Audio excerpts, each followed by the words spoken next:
dream come true. I'd travel 1,000 miles for you. There's no place too far, no path too long. I'd do anything for you. You are my everything. You are my everything. You are my everything. My everything. I love you, Nina, Nina.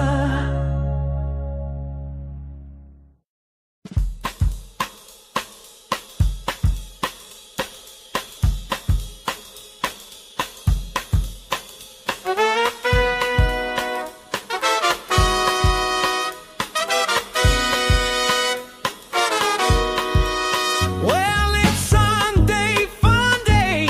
How was your week? Got anything to rant about? Got anything to preach? Did your boss get on your nerves? Was it anything at all? Did you get that big promotion? Tell us how you ball. Just wanna have fun on a Sunday afternoon. Relax and let worries be gone. Join in on the fun and we'll be laughing soon.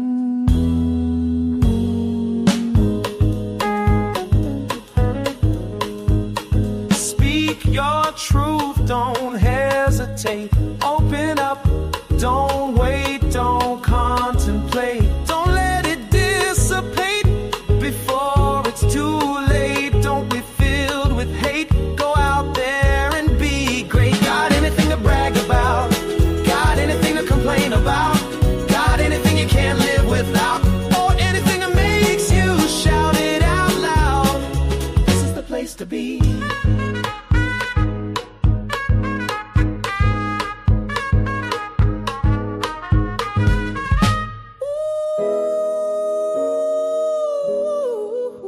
Damn straight it is. This is definitely the place to be. Take a deep breath, set your spirit free. Let your passion burn brightly, as bright as can be. If you're lonely, angry, or happy, let it out. You be you and I'll be me. Got anything to brag about? Got anything to complain about? Got anything you can't live without? Or anything that makes you shout it out loud? This is the place to be. The place to fly free.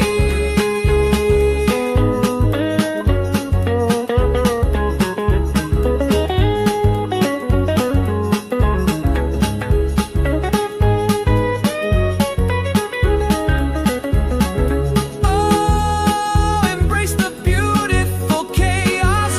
Join the thrill, feel the freedom.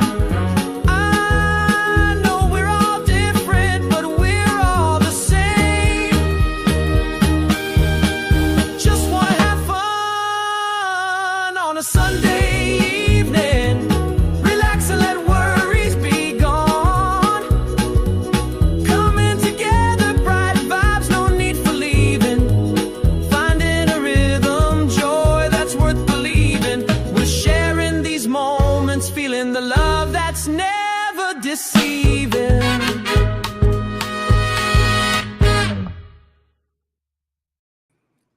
What's good, man? I like that. It was a little upbeat. That Nina song was the bomb. As The bomb. you got everyone here's the first. No one's heard that because I wrote it last Monday, but no one's heard it until just now. Hold on, I gotta mute something. Is that better? Oh yeah, I didn't even notice anything though. Oh, I had like 7 windows open, like unmuted. So yeah, everything's bouncing in my ears. Anyways, Neil Dynasty. Neil, and happy birthday to Toasted Goat. Neil, I'm thinking about buying some silver, brother. I need to talk to you eventually. So I'm gonna either email you or somehow get a hold of you. Want some advice later. Not now, later. But just wondering about the silver market these days. I know I can't afford the gold market. You seen the price of gold? Like $3,400 an ounce. Jesus. You remember when it was, I swear to you, it wasn't even 10 years ago. It was like 1,100 an ounce. So say They're 10 like, years ago, you bought $100,000 worth of gold and hung on to it, you would have $300,000 now. they So were you would like, take that number and triple it. that's what I'm saying. So I'm liking the stock market lately, and I know it's weird. I'm not liking it. It's very risky, but the reward is Yeah. it's crazy. So that's why everyone hates Wall Street because they're all rich, you know. Well, 'Cause they I remember when I was young, like young, like 12, 13, and Stash, my grandpa, and his best friend, George Wolf. George Wolf was always really into all that stuff. So he got Stash. George got in on it, and then he got Stash to get on it, and then he did, and it was going up and down, up and down. And then it started going down, and Stash freaked out, and he's like, "Oh, I'm just gonna buy out and take, what I yeah, made so far." And George is like, "Telling you, Stanley, just hold on, And he's like, "Oh no, I still made a profit. I still did good." So yeah. he got out, and he did make a little bit, but then a year later, Mm-hmm. George was set for life, dude. That's what I'm saying. And you Right. never know, like you can't predict. That's the thing that sucks is like so the other day I looked at you guys remember when Bitcoin came out. I mean, everyone here was alive when I imagine, unless there's a 5-year-old watching, but Bitcoin came out and it was like what? 1,200, $1,300 for one Bitcoin, right? And then it kept going up and then it like crashed 5 times. But after it crashed, like I think GameStop put like 30 something billion dollars into it and it went up to like $80,000 overnight, some crap. So all the gamers who loved GameStop, who followed them, they're all like rich now because Damn. they put money. And so one Bitcoin now is yesterday I checked it, it's worth $105,000 for one share of Bitcoin. One share. So it's like, because I was thinking that like it's been going up and up and up, and I'm thinking the government's going to move that way eventually, right? With the one world government, the mark, and all that crap. I don't know if Bitcoin's it, but that seems to be the most stable one. Yeah, I But hear like go ahead. one or the other about like really good stuff about it or really bad stuff Right. about it. But I was like, can you imagine just buying one share of Bitcoin for 105,000 and having things go bad for you? Right? Like, what if it only lost 20% and you just lost 20 grand? It's like, and you would want to get out so bad, but then maybe the next day it went up 30%.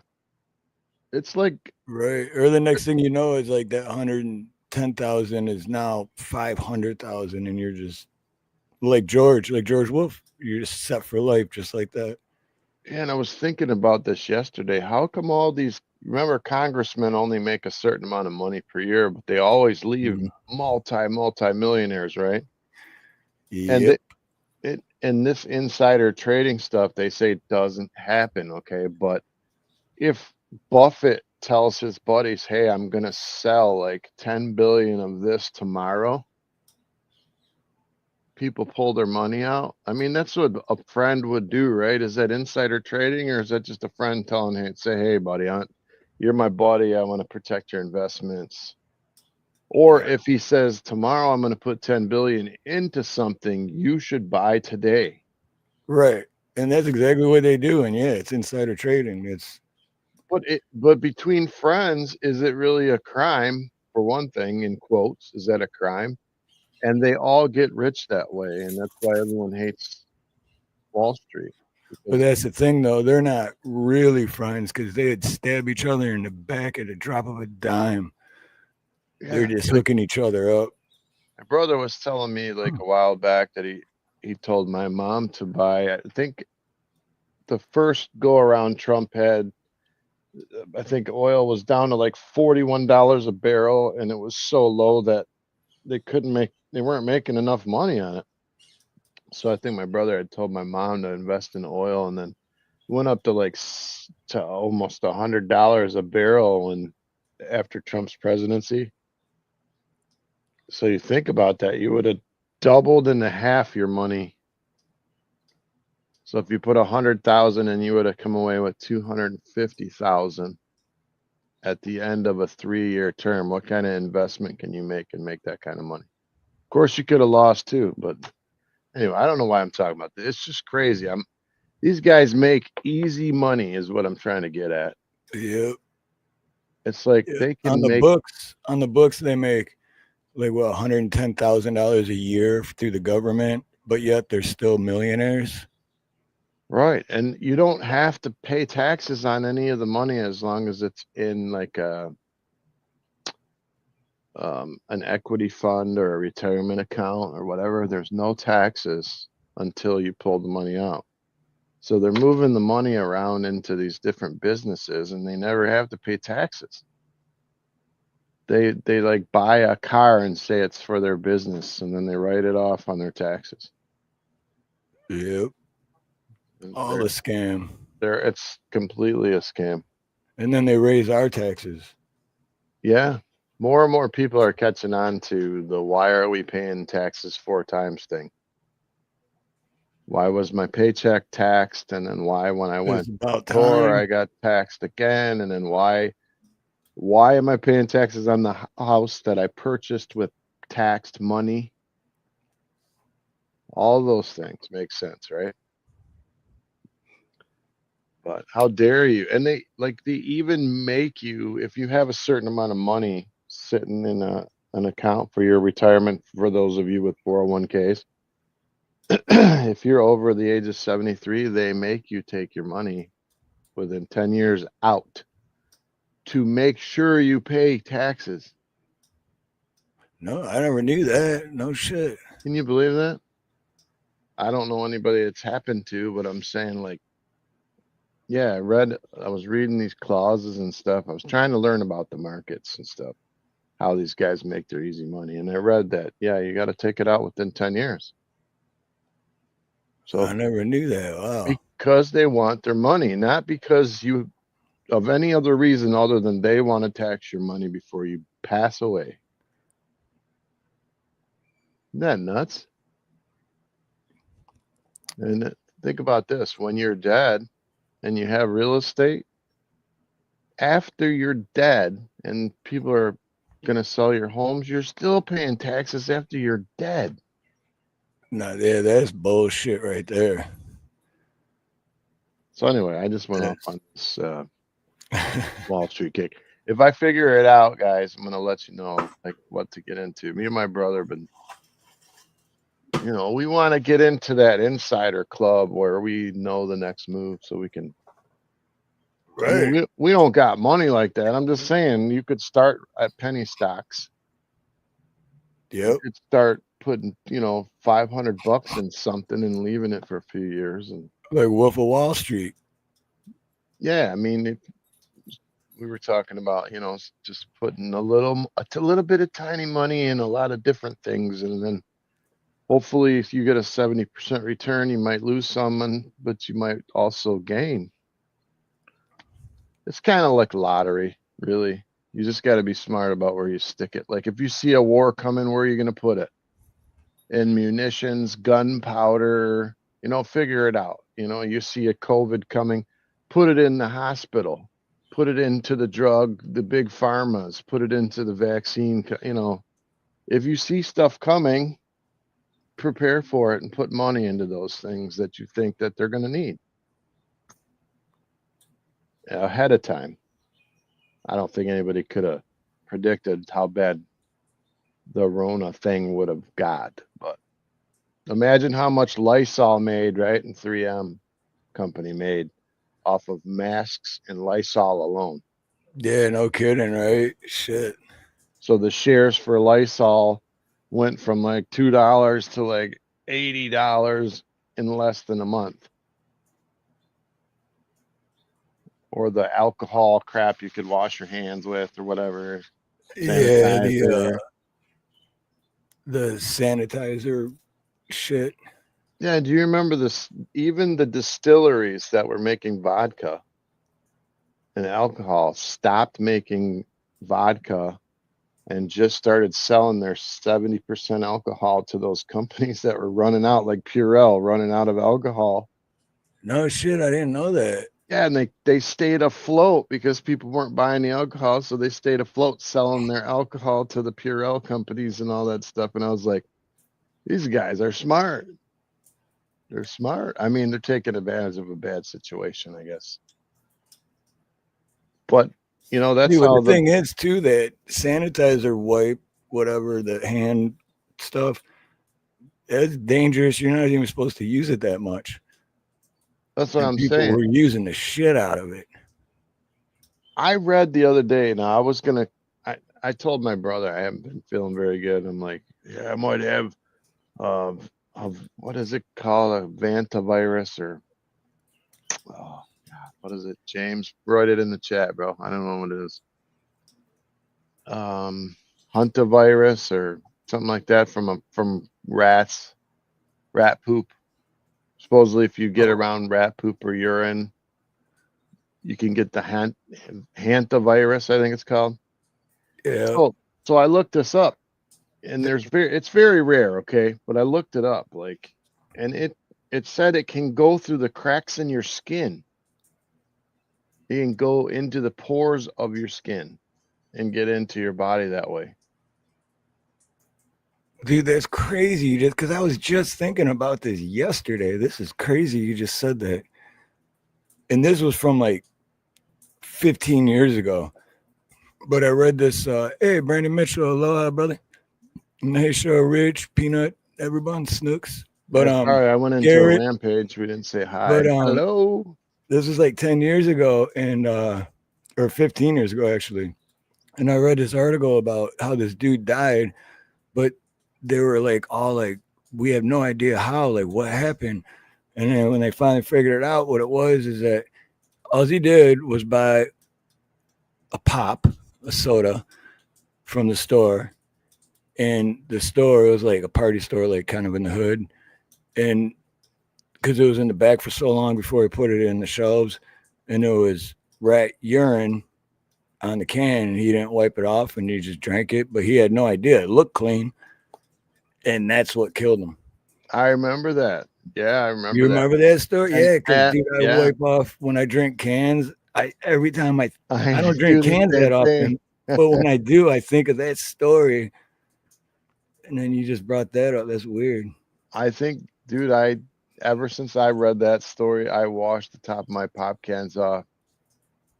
I know it's bizarre, but like if I feel anything sticky at all on anything that I pick up in the store, I'm just like, oh my God, it could be rats. Well, they store it in warehouses, right? Exactly, man. And you got, yeah. I mean, there's a reason you walk around. I don't know if you guys have, but you walk around big buildings, you see these big black boxes every 30 feet up against the wall.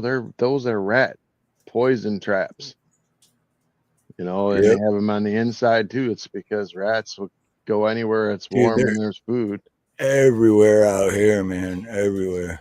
I hate them, man. You know what else that reminds me of? I just heard this a couple weeks ago about like in California, especially. So Nuthouse might know about this, but like you ever see like certain buildings in big city, but it's got no windows, and it's just a building, but there's like no windows, or it's like there's not even a way to get in or anything. Those are just cover. It's the oil rig. They're just hiding it. So they build a building around the oil rig to make it look like it's a building, but they're actually pumping oil in the middle of a big city. I don't know. I'm probably not saying that right, but it was like a month ago when I seen it, but it was real interesting. Really interesting. When I read though that it can get through the cracks in your skin, I was like, no way. So I looked it up thinking, I better read. I want to read like 4 articles before I'm buying that, But apparently you have pores in your skin. And anybody who doesn't believe me, look at when you get a pimple. Where did that come from? It came from a hole in your skin. The oil came out of your skin, man, and made a bubble. You Yep. know? And then remember what it says when you're supposed to wash your face? You got to clean out your pores. Pores are like little doorways into your body Yep. with the right substance, and alcohol is one of those things, right? So I saw people just pouring alcohol on their hands, you know. It's like it's kind of like using gasoline after you get grease. Remember when we were kids, I don't know if you did it, but I did, where you pour gasoline on Yeah. your hands to get paint off or Yeah, you get use grease. gas. Yep. I did it all the time growing up. Ah, it gets right in there. Gets right in your Dude, we skin. did it. We did it in shop class, and I forgot his name, but our shop teacher, like, yeah, Mr. Brahma. yeah, yep. Yeah. You know, and it's like, oh, it's just a little gas. Don't light a match. But Don't sneak into the bathroom for the cigarette right afterwards, but you know. yeah, so anyway, I read about this hantavirus crap, and because I had some mouse poop in my garage, and I'm about to clean it up, and I just, for whatever reason, researched it, and it's like, don't come in contact with it. Cover your clothing with some sort of garb, put on gloves, wear like a 95 mask, spray it down with like part bleach water and stuff. And I'm like, is it really that freaking bad? Like, even if you don't get hantavirus, I guess you could still get other things from it. It depends on if they're, what did they call it? Infected with something, you know? If the rat or mouse is infected. But they eat out of the garbage all the time, so why wouldn't they be infected? Dude, they're like one of the dirtiest and nastiest, most disgusting rodents. Right. And This is interesting when Neil says botfly, Dermatobia hominis. This fly is notorious for its larvae, which are parasitic and man, I can't see today. oh, I'm sorry, And go back to that. can infest the skin, causing a painful bump with a central opening from which fluid may be discharged. The larvae develop within the skin, growing longer with each stage until they are ready to emerge as adult flies. Oh, that's nasty. That's just nasty. Hey, what do you think when a body's just laying out there, a carcass of an animal? What do you think comes and takes care of that? Exactly, man. It's like, yep. It goes back to the bugs. Like, well, it's the same like with maggots, right? When you see maggots, what do you think? Maggots, they just don't die off. They turn into flies or some shit. I don't know. I saw some stuff where you could actually heal a wound by putting. Yeah, because I heard that. Was it leeches or maggots? I heard leeches too, but then I heard maggots. Yeah, I think both. Yeah, I'm playing this game called The Road Warrior on Xbox 360, and that, like, you're in a post-apocalyptic. There's no water, no food. Like, everybody's savagely trying to kill you for everything you have. But like, you're starving, and then you'll find like a body laying there, and it'll have maggots on it, and it literally says food. So if you're starving, you got to go over the body and like grab a big handful of maggots and eat it. It's right in the game. It's like it kept you alive, though. Keeps you alive. It's bizarre. And Brandon says he has a bat living on his back porch. I'm trying to get rid of it without killing it. But bats are good. Bats eat mosquitoes. Yeah, but they ruined bats because they said the freaking coronavirus came from bats. Yeah, they say. Now Batman has a bad name. Allegedly. Like, how come Batman didn't have the Rona, right? If this is true, he should have. Right. Really, what is the Rona? You know what I mean? Right. The Rona, seriously, like, like the Joe Rogan said, and most of them are survived. Right. Like it's just the common cold. They just made it seem worse, and they were blamed. Like a dude got in a motorcycle accident and was unalived, and they said he was unalive from the corona. It's like no, he was unalive because he got in a motorcycle accident. What are you talking about? Yeah, exactly, Al Bundy. That's the game I'm playing. I think it's called Mad Max Road to Fury or something. It's like you get a car and you got to like try to stay alive and smash other cars, and you build your own car, and then you got nitrous and you got to fight like, you know, the psychos jumping on your car trying to stab you with spears and stuff. It's kind of awesome. It's kind of awesome. That's how I spend my evenings. Killing noobs and eating See, I can't. I won't even start playing a video game because I know if I do, I have an addictive personality and I haven't played video games in like 30 years. So I know if I even start for a little bit, I'll be hooked on it. It'll ruin me, man. I just give myself a goal. I'm like, I got to kill 1,000 of these scumbags. And then when I hit that mark, I'm going to bed or whatever. So it's a pretty cool game. Check it out. It's an old game, but it's awesome. If you like Mad Max. Yeah, they're still making those movies. Yep. The fallopian tubes of female rats are best not discussed. See, now I'm going to have to look into that. God, I just got the shivers. You know what I've seen? This is the nastiest thing, man. I have seen a rat at night from out my window chewing on cement, trying to make a hole in my porch to get into my porch, man, to get under there. And he's just gnawing his teeth on the cement. And like you could just tell, like his teeth are nubbing out, like going away and away and away and away. And it's just like, they're just disgusting things, man. Hear about that boy who ate a slug and died and paralyzed because it had carried rat feces. Oh, really? Is it okay? So I sent Yeah. you photos and That's the video on it? yeah, video is a link. Yeah, it's like the first 2 minutes explains it. What was that show called? Like hidden dangers or hidden something where people didn't know why they were sick. Ways to die. 1,000 ways to die. Yeah, like didn't know what was wrong with you and ended up being like a 40-foot tapeworm, some crap. Yeah, that's just scary. Imagine having a tapeworm that long and not even knowing, dude. Hell, you're on fire tonight, brother. Yeah, I agree, man. Kids come from that. All right, here. This is what Nina just shared. I'm not gonna play the whole video. It's like 8 minutes long, but she said the first minute or two kind of. Not as long as we're commenting on it and not playing it all the way through.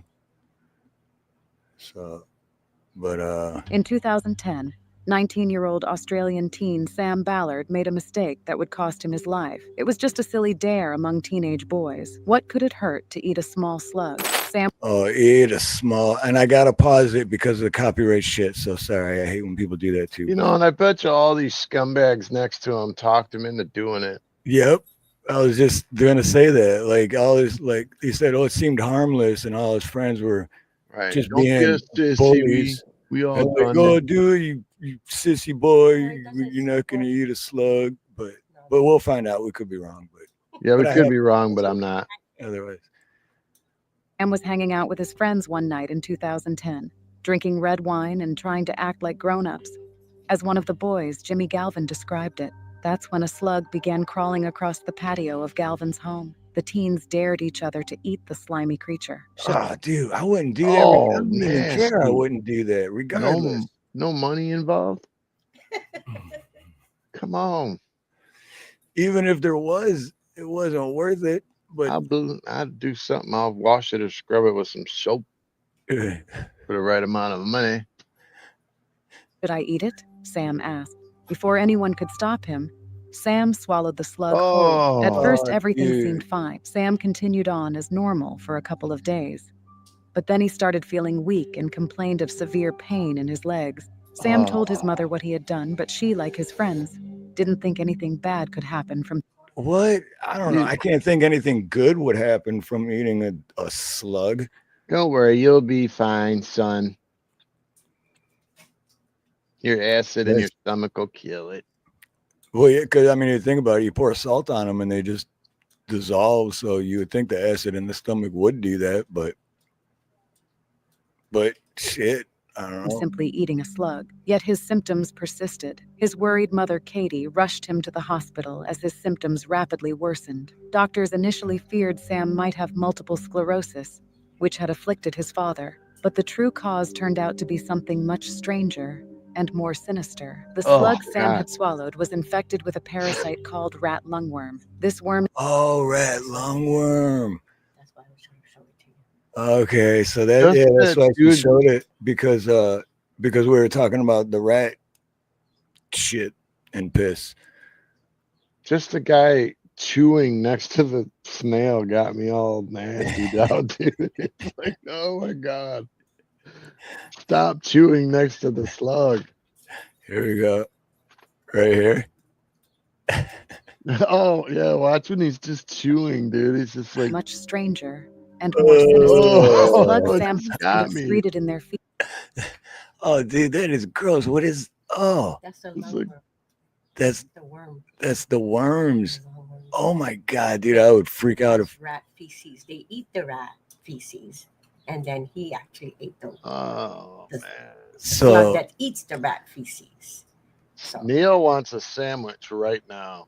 Oh man, I don't blame you, dude. I want a nice slimy sandwich. Yeah, or a big booger. A big booger. Oh, by the way, happy birthday! Yeah, happy birthday, goat. Oh, feces, which slugs and snails can eat and become infected with. When ingested, and they shed it out, and then the slug eats it. See? So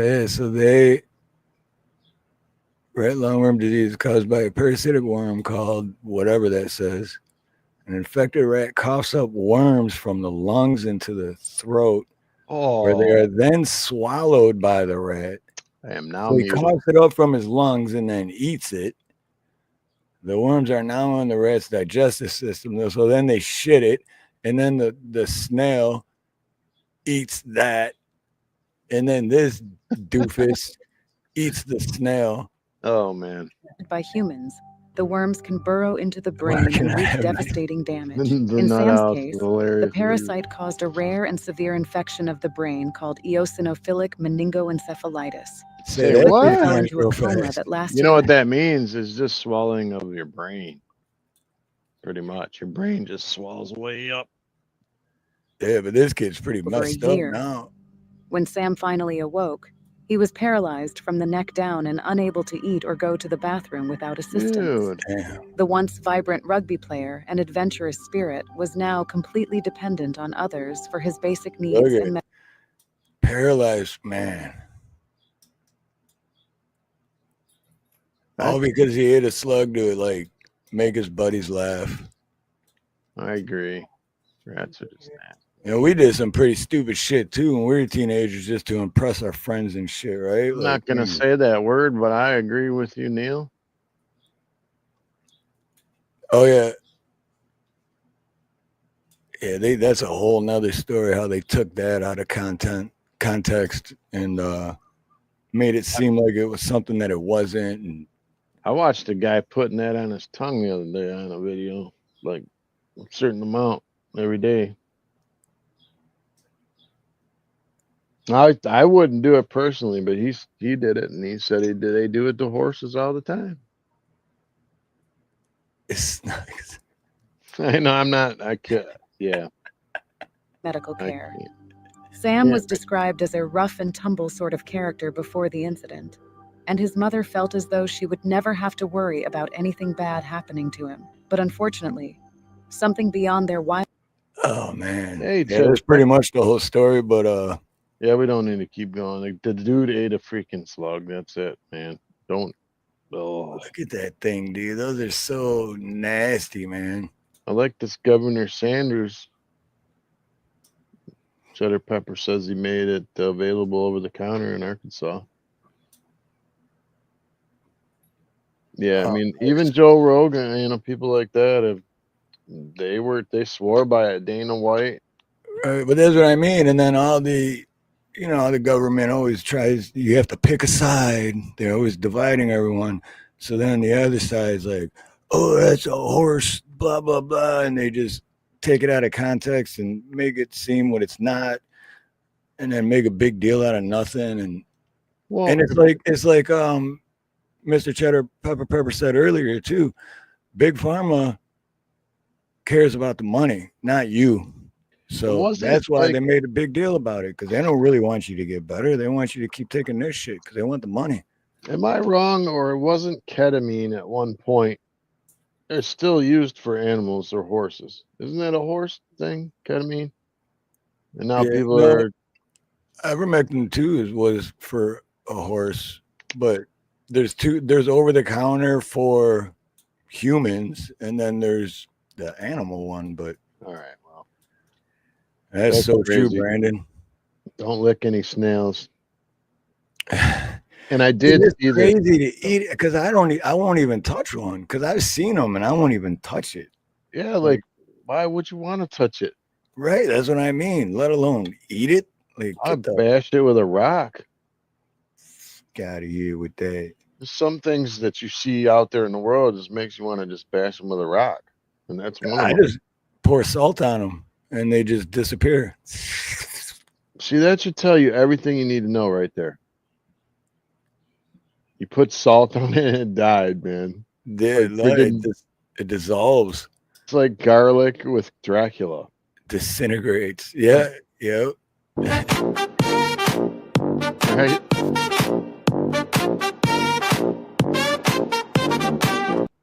Bye bye to the snail. All right, so snail is bye-bye. There was one other story. I think it was called The Enemy Inside or something inside the show I watched. And this guy ate a mango. He ate a mango off a tree. He visited a country. He went there. He just picked a mango off the tree. He's like, oh, I love this place. And a snail, it took him 2 years to figure out what's wrong with him. But a snail had put some sort of slime or whatever was in the slime of the snail was on the mango. He didn't wash it. He ate it. Ended up getting parasites. Made him violently ill for 2 years, like violently ill. Hospitalized for 8 months out of the 2 years or whatever. Damn. And they tried everything, finding everything, just couldn't find it. So I think why not invent some sort of medication that can make sure that we don't have parasites in our body? Why not make one of those that if we did, it would kill it all and it was safe to take? Why not? Exactly. Well, why not?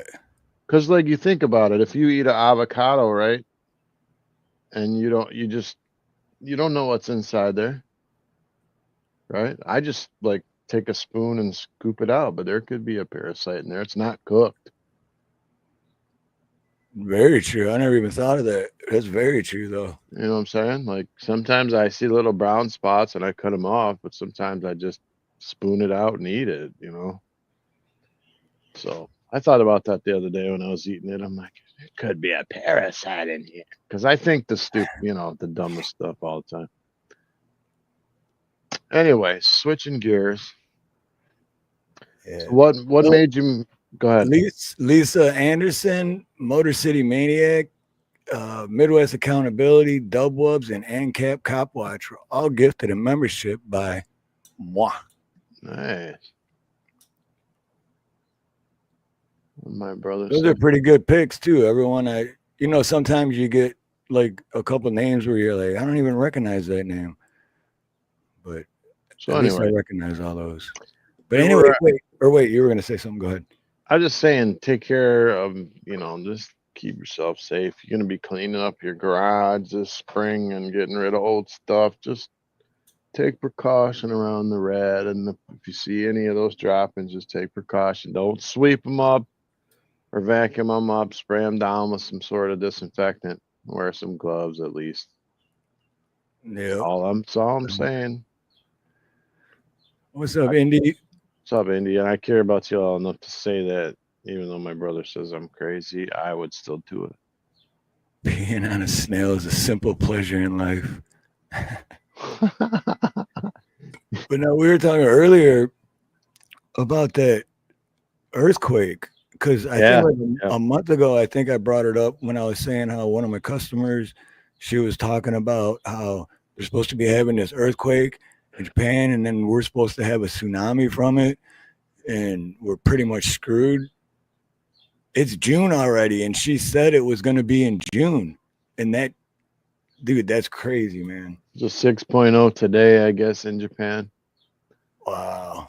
from what I was reading. But you never know what you're reading is true. That just blows. How did this lady know that there was going to be an earthquake in June? Did you get a tsunami though? That's the question. Did Well, she? then that's going to be the after effect from the earthquake. But how did they know an earthquake was going to happen like that far ahead of time? I don't get it. But just I don't know. Maybe it's a guess because you guys live in the Ring of Fire. I mean, it's pretty common, isn't it, to get earthquakes? Well, if there's an earthquake, it would be common to create a tsunami. But how did they know the earthquake was coming? You know what I mean? Like, how do they? Because there's no earthquake here, but we're going to be affected by their earthquake. Yeah, should be. I hope not. Remember that Indonesian tsunami? That was crazy, man. I don't know how many people were unalived in that one. I remember watching that on TV and thinking, man, this is some kind of weird movie. This isn't real. And it was a true story too.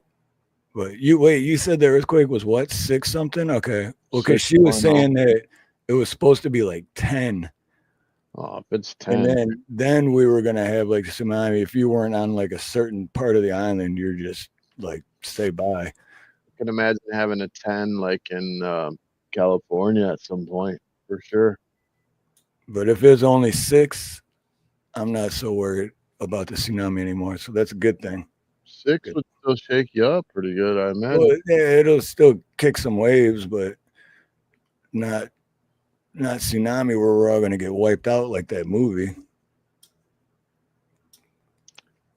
I always think the stupidest things, like in Florida, I was like thinking when they had, or in Louisiana and stuff, where they got a lot of gators, like alligators, and they got sharks and stuff. And I was thinking when all that water came in with that big hurricane, I can't remember the name of it, where they went to the big stadium and Bush was president, Katrina, I think it was. Well, think about all the sharks and freaking alligators that got pushed all the way up into Louisiana into places they normally weren't. And I remember watching people wading through that water with like their stuff in a cooler and their grandma. And I'm just like, man, dude, imagine the fear. You're going through this water trying to get to safety and you don't know what's in it. It could be alligators. You don't know. That must have been horrifying. I don't think I would have left my house. Like, would you do it? That's one of those things where, like, no matter how much you think about it, until it's actually happening, you have no idea how you would react. Right. Because you just, it's just one of those, like, such an insane moment. What is this? What is this? What is this? What is this? Federal agents from the Department of Homeland Security raided Democratic Jerry Nadler's Manhattan office, detaining a female staffer accused of harboring rioters as captured in dramatic video. I believe it. I believe it. Oh, by the way, if you guys want to check out some really awesome music, there's a girl I met named Allie Sky, and I think she's from Steve's area. Yep, she was. After we talked on the phone last night, I kept watching. Yeah, and she said how she grew up the next city over from me. That's awesome. Yep, really cool though. Goes out on the street, like a lot of courage. Got weirdos and guys that, like, I've seen it where guys have come up and like taking stuff from her, and she just gives them nothing but love back. This guy's bringing her food, like, here's some French fries, and half of them were eaten. I watched that one night, and she's like, "Oh, thank you so much. I was hungry," and then put them down, and then she's like, "I don't know what to do with these French fries, but I think it'd be rude to throw them away." But yeah, pretty cool. No, it's pretty dangerous to do that stuff in Waikiki because I mean, Yep. it's it's a big city. It's real lots of people, and yeah, bad things happen everywhere. Good vibes though, for sure. Oh, yeah. Super, good vibes, super down to earth, laid back, good person. Just the crazy thing is she's from here, and I never like my friend from 5,000 miles away is the one who told me about her. That is crazy. But I'm glad you did though, because yeah, she's But everyone in chat, that if you and I know you guys are all music lovers, she is definitely worth checking out and let her know that Stephen Dave sent you. Of course, This was her live stream from last night. So I was trying to get Candle in the Wind. I don't know Candle in the Wind, Brad. I was trying to get to where she's singing so you could hear a little bit. Super confident.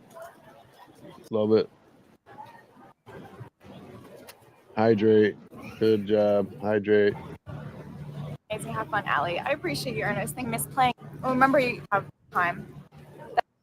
Out. I'm glad you got it out. That's great.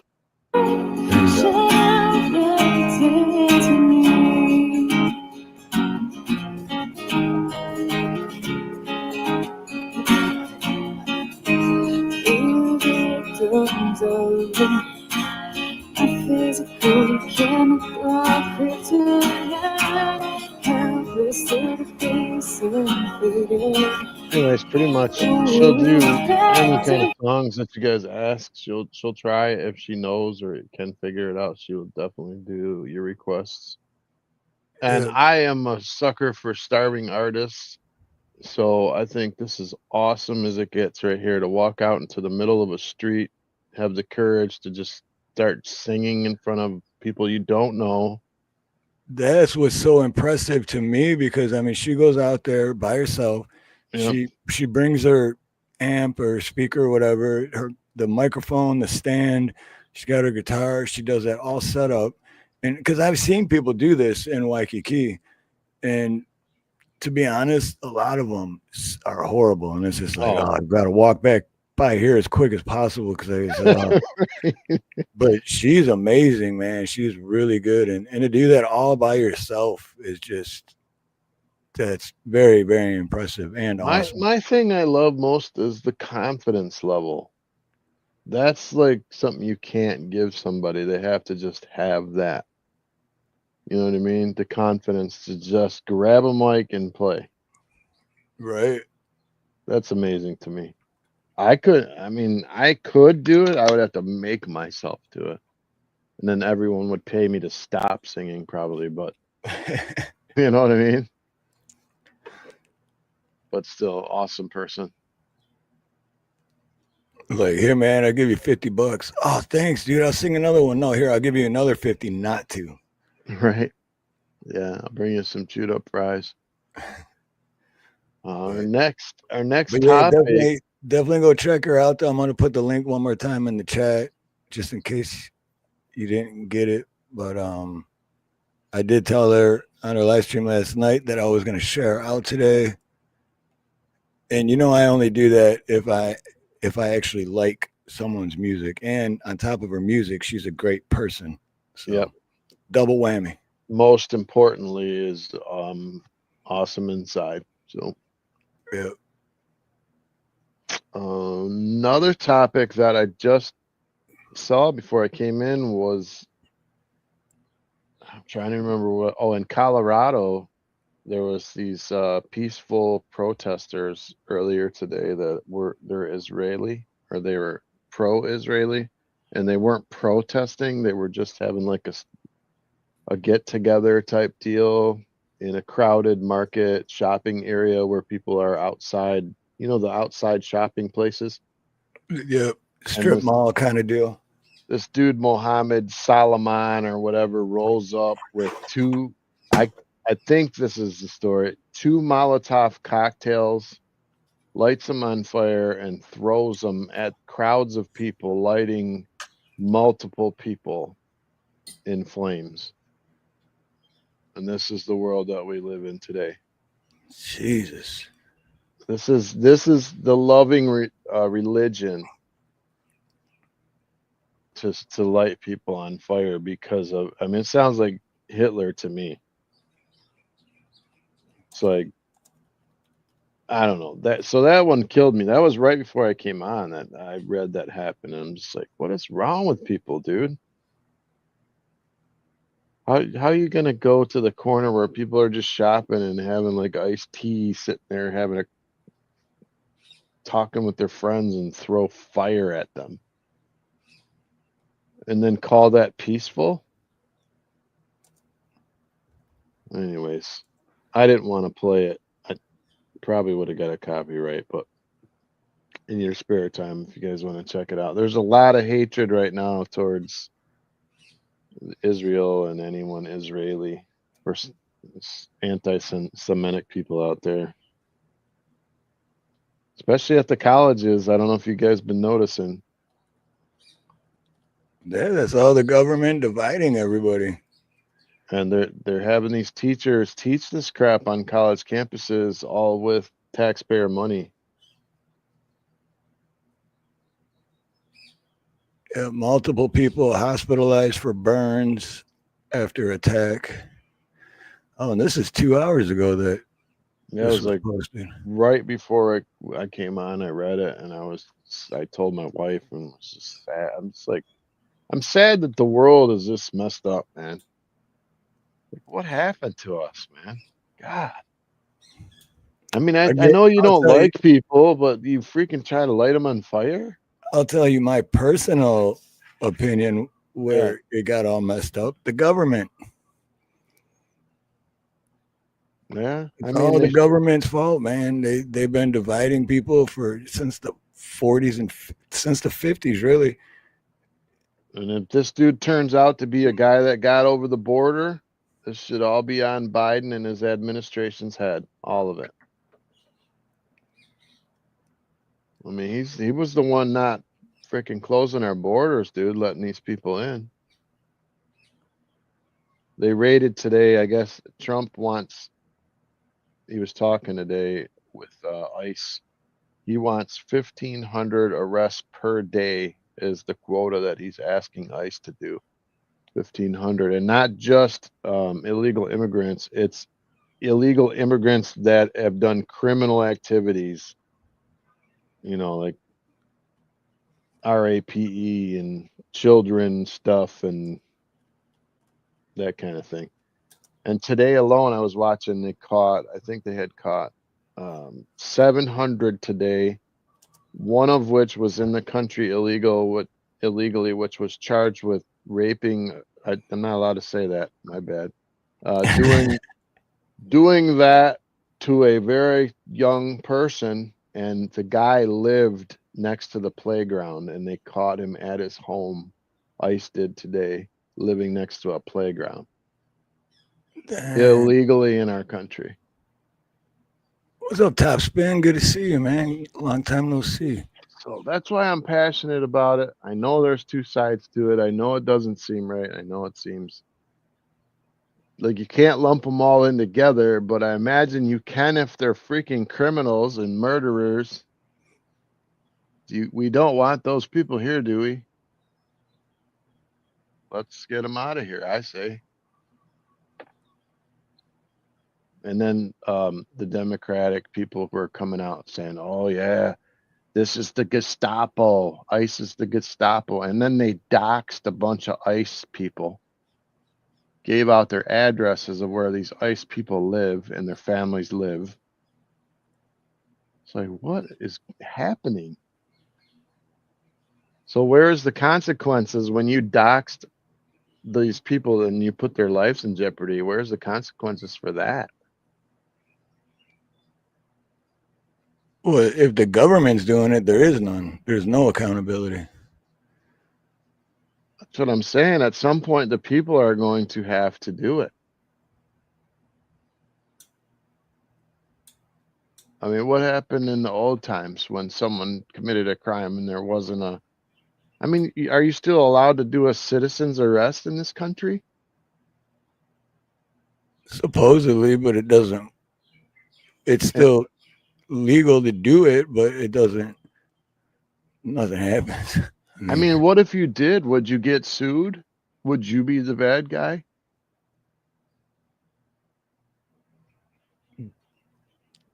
Dude, that's how they do with like a burglar breaks into someone's house and then they slip and fall while they're robbing their house in their house and break their leg, and then they sue the homeowner that they were robbing because they got hurt on their property. Yeah. Like, you were robbing, you were a criminal, you were breaking the law and robbing. Yeah, but I hurt myself on their property, so I'm gonna sue you now. All right. I'm sorry. I tripped over the stolen goods that I was stealing from you in the dark in your house and broke my arm. So you need to pay me. By the way, I'm an illegal immigrant. So give me my SNAP benefits too. The world is changing so fast. The world is a vampire. So today, Holman, the guy from ICE, he estimated that there's about 600,000 of these people walking around the U.S. that are illegal immigrants, but they're not just illegal immigrants. They have committed major crimes, and they need to be removed. So that's a lot of people, man. So imagine you go shopping with your granddaughter or something. You're outside, and some psycho guy just comes up with 2 Molotov cocktails and just throws them into your group while you're shopping. It's nuts. I don't want my daughter to go shopping anymore. Right. I tell my wife, I don't want you out late at night. And I mean, if you have to be out, fine. But I mean, I'm not going to tell her what to do. But at the same time, I'm not happy about it. This says, what happened? A man threw a Molotov cocktail or a similar device at participants of a pro-Israel event, injuring multiple people. The attack occurred in downtown Boulder near the Pearl Street Mall, where the pro-Israel group Run for Their Lives was holding a demonstration to raise awareness for Israeli hostages held in Gaza. Who was targeted? The group targeted was Run for Their Lives, who organized weekly walks to show solidarity with the hostages held in Gaza. At least five people were injured, some suffering serious burns, and were transported to hospitals. A male suspect was apprehended at the scene and in custody. No, what a shock. His name is Mohammed. Man, serious burns ain't no dude. I had one serious burn, and this was like maybe 11 years. It was right before I met Nina.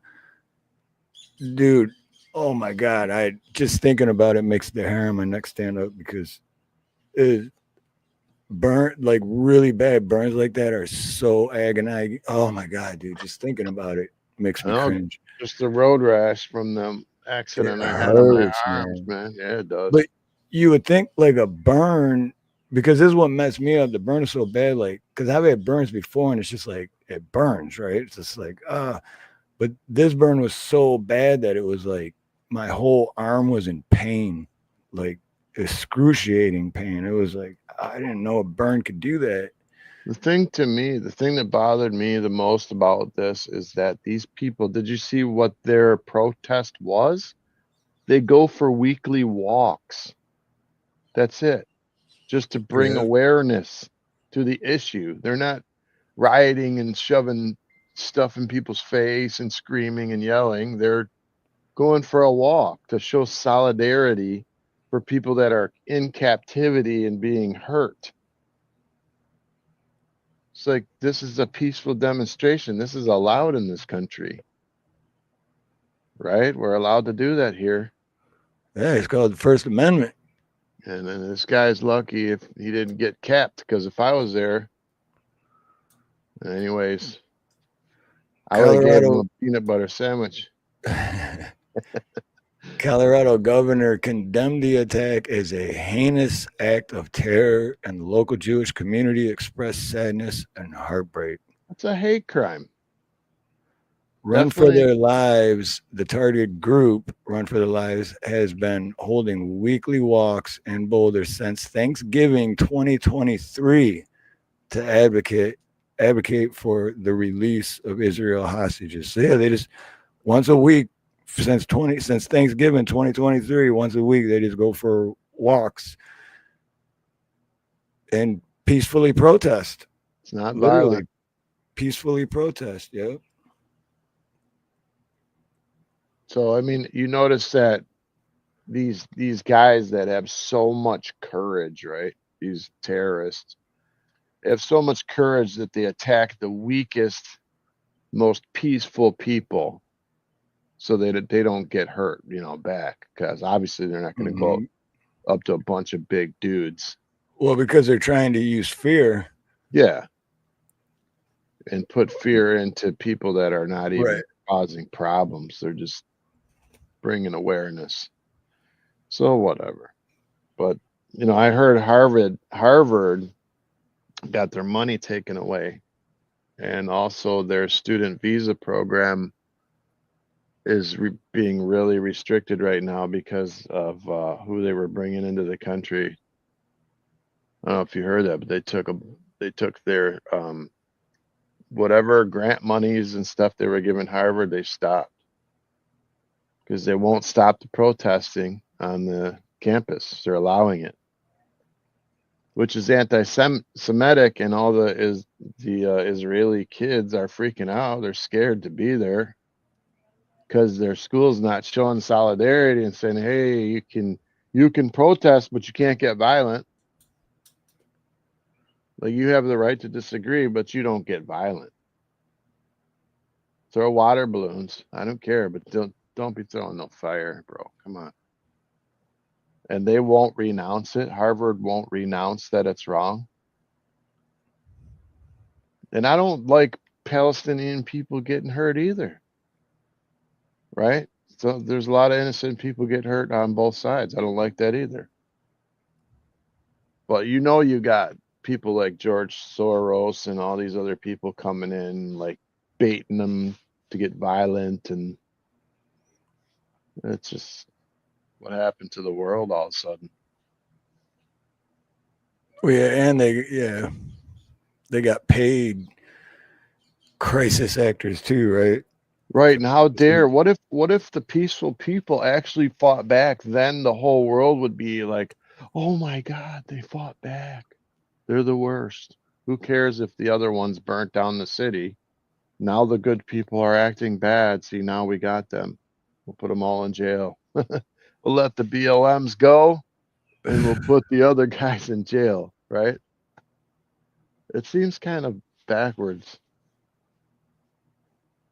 It's almost like the school likes to have protests, and that they are siding with one or the other, right? Pretty much. I mean, eventually they'll lose enough billions where it'll actually make a difference, and they'll have to make some sort of statement. But imagine the kids trying to go to school, and your only thing you did wrong is that you're Jewish or you're Palestinian.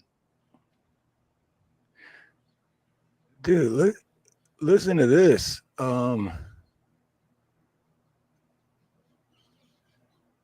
It said, today during a peaceful walk on Pearl Street in Boulder to raise awareness for the hostages still in Gaza, our community was targeted in a violent anti-Semitic attack. The Israeli American Council said in a statement, this is an attack on all of us and we will not stay silent. It added, the Boulder violence comes almost 2 weeks after the fatal shooting of 2 Israeli embassy staffers outside a Jewish museum in Washington. I didn't hear about that.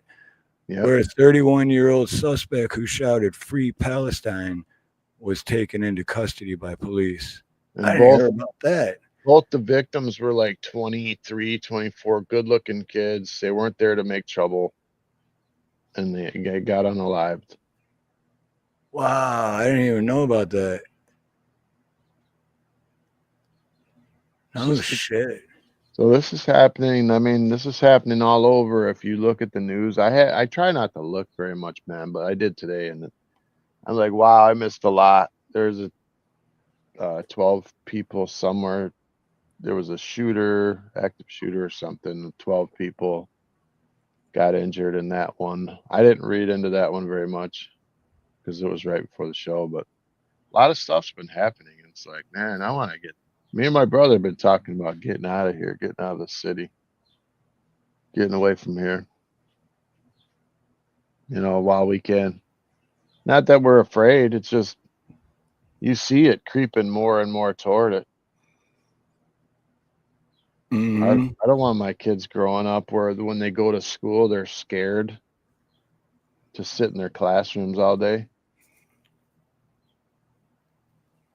So we got to do something. And I think as ICE comes down harder on these people, on the real criminal element of the illegal people. I'm not talking about regular illegals, okay, that just came in and need help or whatever. I'm talking about the criminal element. As we get closer and we squeeze these people, there's going to be more and more violence in this country. They're going to get crazier and crazier as they run out of space to hide. And I'd say in the next couple of years, it'll be a little crazy. Oh, it's going to get crazy in here. Absolutely crazy. I told him, I walked in here and I said, it's going to get crazy. And what did it do? It got crazy. I told him. Everybody knows. I hate saying illegal immigrants all the time. I hate saying it because it sounds derogatory, and they could just be like a mom and a daughter or something, and that's not who I'm talking about. I'm talking about people with charges against children and different nasty crimes, murderous thugs, mentally ill. You're here and you shouldn't be, and you're walking by the parks where my kids play. You need to go. That's all I'm saying. Right. People with bad intentions and exactly. And MR12 tattoos on their face. I don't want to say the actual, but you get it. Yeah, one of the guys they caught today was from that Traminga or whatever group that they deemed a terrorist organization. They got one of him. He was just in a group of people, and then they hit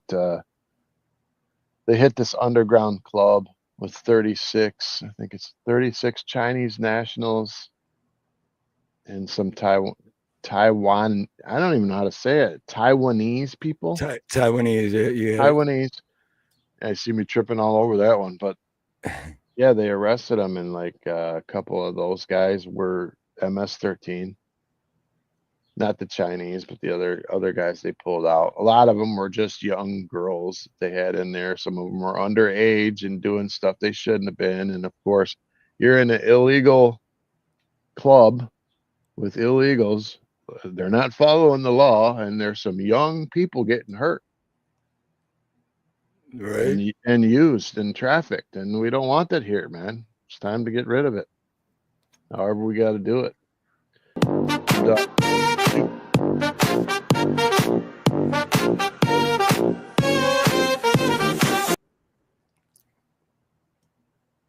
Go ahead. The infidels. Sorry. I'm done on my rant. Go ahead. No, I wasn't trying to cut you off. I was just giving a boost of energy. And I even, like if they were sorry for what they were doing and they wanted to make amends, and they could, but they don't. They're not here for that. Right. Bad intentions. Well, I read that they were emptying prisons. I don't know how true this is, like every other thing that we read, right? Is that they emptied some of their prisons and let them come right over the border. Oh, yeah. I actually, yes, that just clicked. I heard the same thing, that they released a bunch of people out of prison and then they came here. Yeah, because they don't want to house them. So like, Right. here's some money, Mr. Murderer. Go ahead Yeah. across the water. Don't come back, because we'll shoot you right in your buttocks. And you know they'll do it over there because they're not like here, where we're like, oh, get in the squad car, please. Over there, they're gonna 50 cal you, bro. You're not getting what you're getting here. Oh, you want some SNAP benefits, Mr. Murderer? We'll put you up in a Well, yeah, hotel for a couple weeks. they'll do that to illegal immigrants, but to actual American citizens, they're not nice like that. Right, and the whole time that Biden was in power, the dude's got cancer. His treatments made him have dementia. Everybody knew about it. They're just bleeding these people into the country, and nobody said squat. I think all those people should be arrested. I know it sounds crazy, but to me, they let all these people in. It's their fault they're here. They could have stopped it. If you're the guy holding the gate, right, to let the bad guy in, and you just open the gates, whose fault is that? And if you can't hold the gate shut, then you should have got help. You know what I'm talking about, right? Remember that Yep. video where they overran our soldiers? They were holding their gates closed, and then they pushed through the gates. At that point, if you push through the gates in this country, I think shots should have been fired overhead. And I think every single one of those person would have dropped to the ground and be like, holy I ain't playing. And they should have been directed back across the water, and it would have stopped it.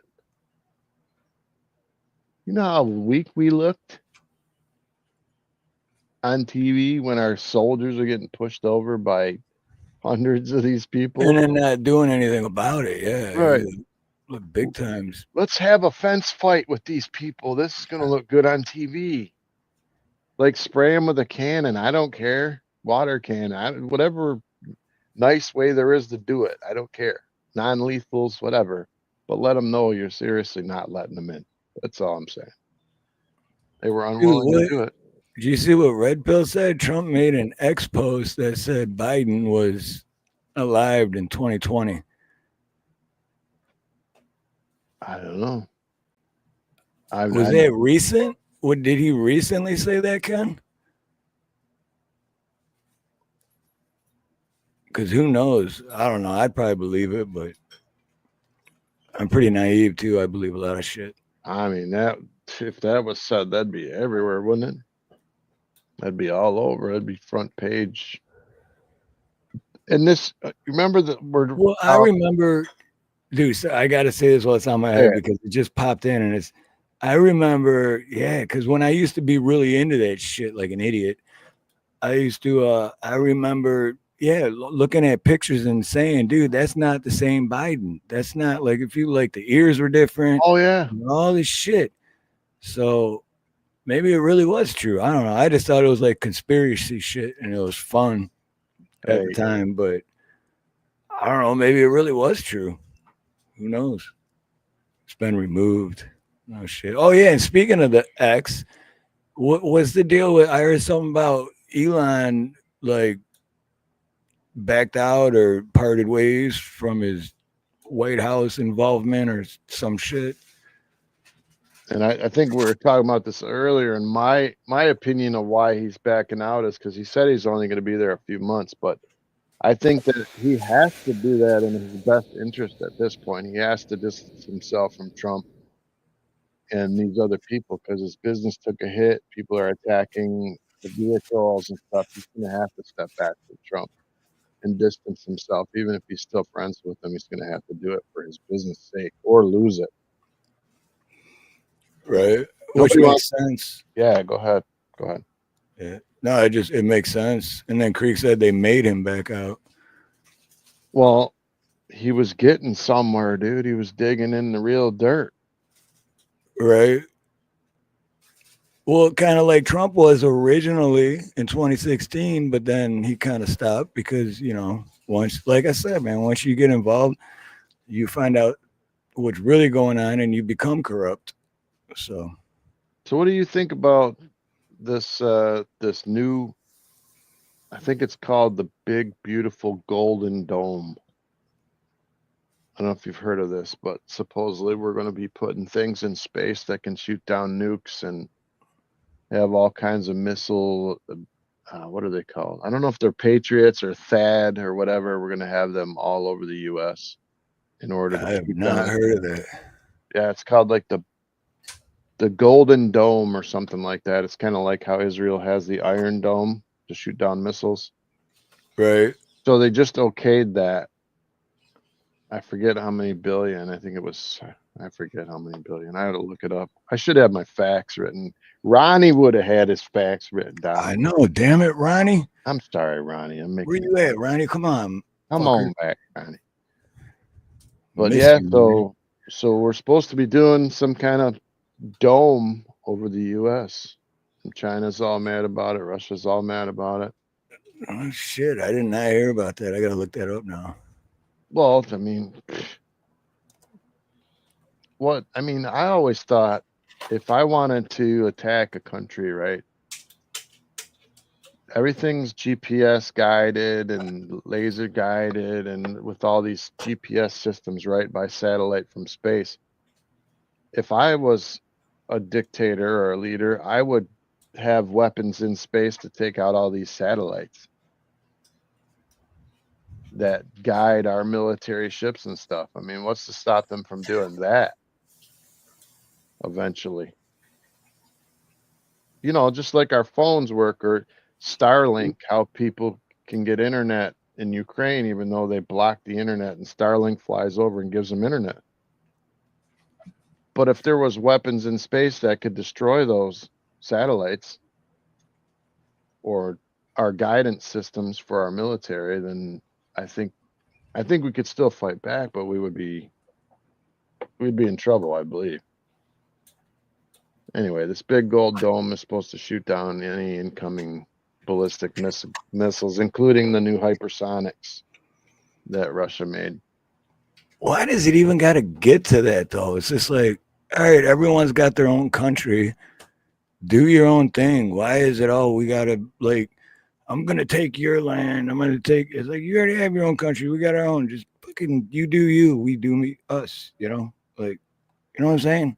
Why does it have to go to that? Got to constantly be defending, and it's always war, and it's always. Can't we all just get along, man? Remember Ronald, and I agree with you completely, but I don't think it's ever going to happen. But do you remember No, Ronald Reagan? Yeah. I mean, Ronald Reagan started it. I forget what it's called. It was like Star Shield or some crap. He wanted to do it in space. And then like Russia freaked out and China freaked out, and then it kind of got backed off of. But Trump's first time around, he made Space Force, which I laughed at because I thought, wow, that's so weird. It's like Star Trek or something. But now I like it. You know what else Ronald Reagan started was war on the people.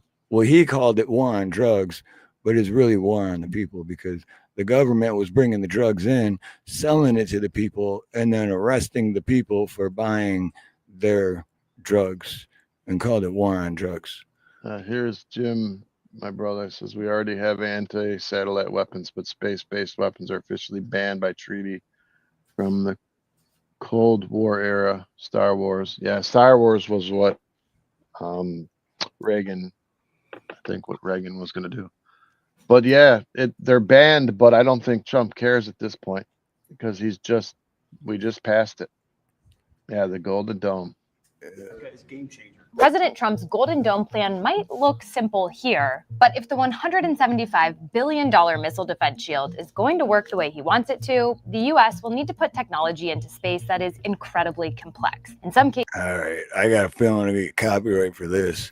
Oh yeah, she's too. You gotta. Yeah, that's the Washington State Journal or what? Yeah, get rid of that one. Yeah, She's Can't like, do that one. she's like, they said Trump, copyright that. Let's see. This was from 2 days ago. I mean, you should always. I think you should just use Fox because I don't think I ever get anything from Fox when I post it. But Well, this just says this. I'll just read it because Donald Trump's so-called Golden Dome missile defense program, which will feature space-based weapons to intercept strikes against the U.S., is not expected to be ready before the end of his term, despite his prediction that it would be completed within the next 3 years.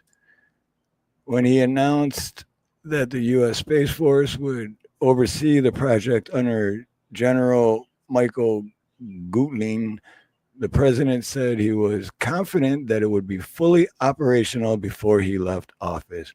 Oh, yeah, see, this is just bullshit where they're like, hey, it's not going to be done. propaganda, right? This is a whole left-right fucking bullshit. Left, right, red, or blue, they still don't give a shit about you. But hey, even if he doesn't have it 100% done, it will be a significant amount done, enough to do something. And it will, I mean, Russia and China will have to try to do something likewise. It'll cause I think it's going to cause like you know how we had the Cold Wars and like the races to build weapons. Now I think this will cause a space race weapon thing, you know, because we can't be the only one with a dome. Because then we'd be able to attack them. It has to be mutual assured destruction, right?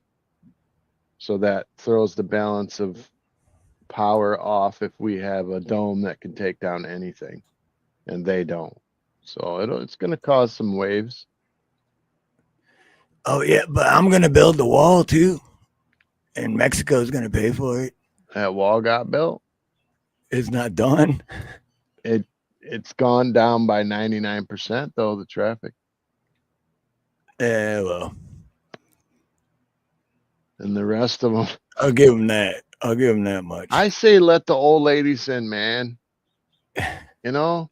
Let the good people in. Stop letting the criminals in. And here's my thing. I know people hear me say this all the time, but I'm saying speed up the process at the border to bring people in that really need help. Okay? That not these 20-year-old guys with 1,000 of them in a caravan coming in.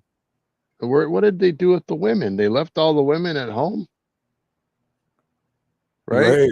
Yeah. Why is it always a line of literally like 99% dudes? Right. You dudes can work. Send your wives over with the kids.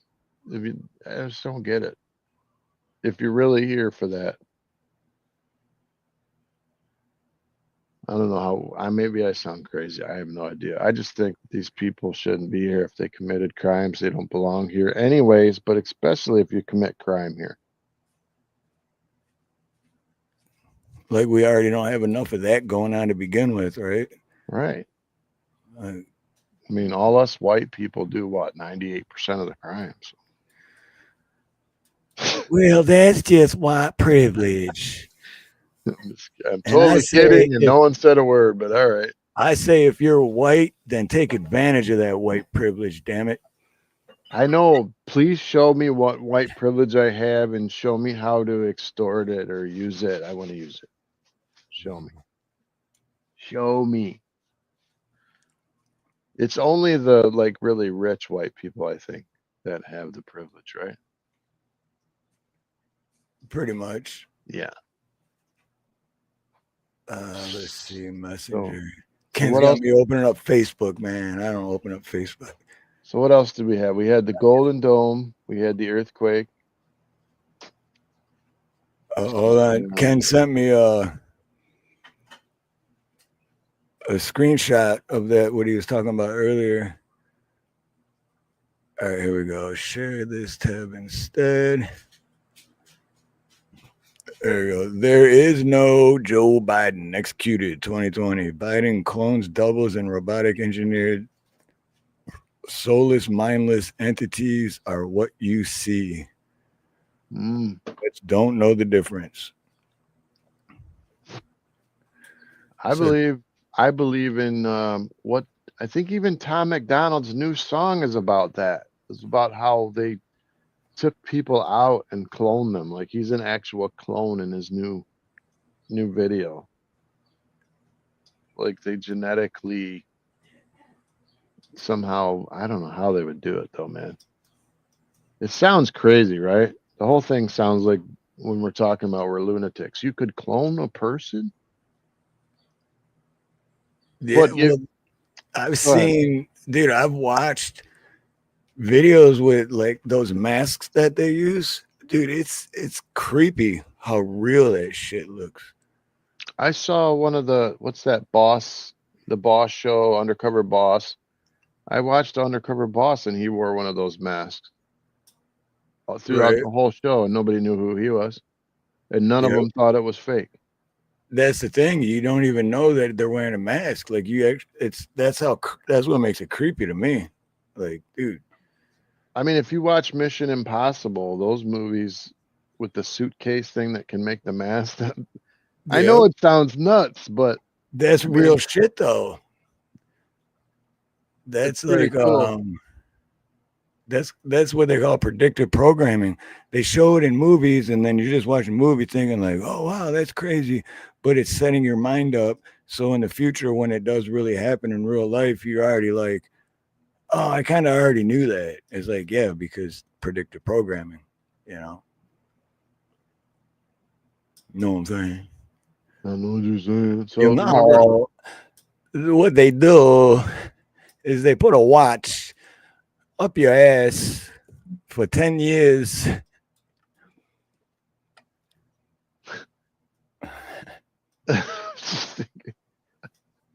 So I was just thinking about the Jerry Nadler thing. I don't know if you guys know who Jerry Nadler is, but all I could think about is when he shit himself on stage. His name just, I know it's wrong, so I'm not gonna say it. But Jerry Representative Nadler condemns Trump admin after staff member handcuffed during congressional office security sweep.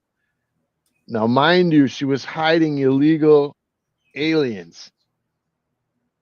And they came in and arrested her for impeding the law. And Nadler's on TV like calling Trump like Hitler now.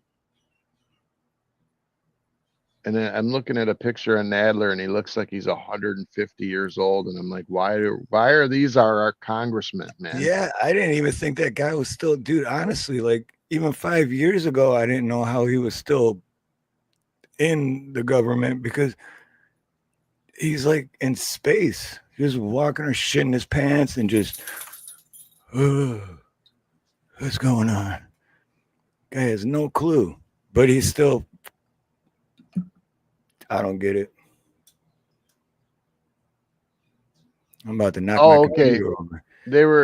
It was an immigration protest at the courthouse and they briefly handcuffed one of his staffers for impeding with ICE or whatever. But there definitely are these sanctuary cities where they are not listening to the law. They are not abiding by ICE. They're not turning over. Like if they arrest an illegal, they're not turning illegals over to ICE. They're not calling ICE, and they're circumventing the system. They're not doing what they're supposed to do. And now like Trump or whoever today called them out and said, okay, there's 500 counties that are doing this and we're coming after you. That's what they said today. I don't know what that means, but they're going to comply or some crazy stuff's coming down the pipe, basically. I don't know what you can do to them, but I mean, if they're impeding the law, you should be arrested, right? Whether you're a congressman or not, I don't care. Yeah, nobody's above the law. No, you shouldn't be. Otherwise, you're a bunch of hypocrites. Well, that they are anyway, but yeah, nobody's above the law. Well, at least try to convince me more that you're not a hypocrite. Right. Once in a while, arrest somebody. Be better at it. Yeah, like, come on. You'd have to But be did you say 500 counties? Yeah, 500 That's a counties. lot of counties. Holy shit. Yeah, that's a shit ton. Yeah, I looked at the map earlier. Let's see, map.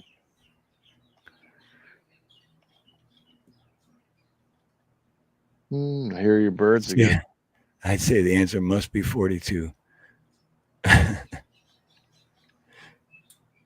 see. One of them was Michigan. Wow. What a I couldn't believe that one. Let's see, jump in this. Publishes list of sanctuary cities and counties to target. Yep. I'll have to read this because we'll get a copyright. The Trump administration on Thursday named counties and cities in more than 30 states, including New York City, Los Angeles, Chicago, and Seattle, as sanctuary jurisdictions it could go after for not complying with federal immigration laws. President Trump has threatened to pull federal funding and pursue lawsuits against places that don't change their practices. So that being said, a couple of the governors came out today and moved to strike some wording out of their legislation, like sanctuary cities. They're voting to remove that from whatever laws they put on the books or whatever amendments they made. It says sanctuary cities place limits on asking residents about their immigration status and on helping federal officials with immigration enforcement. So they're not asking them if they're legal, and they're not calling when they don't even know. And if they do, they're not calling the proper authorities.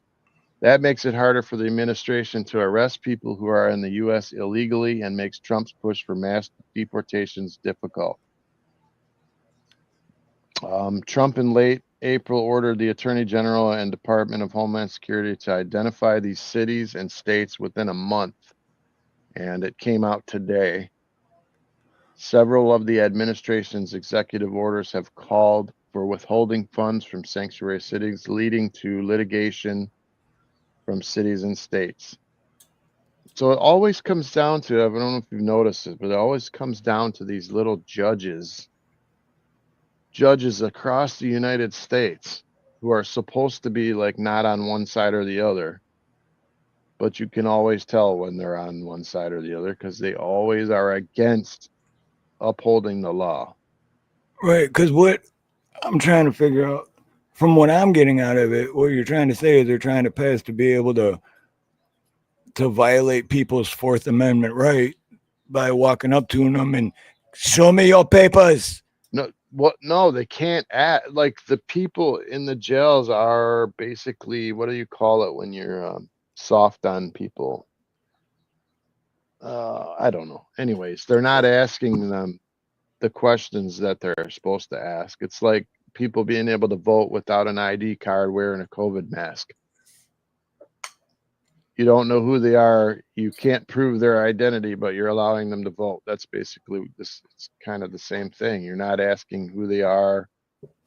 You're not asking for a green card.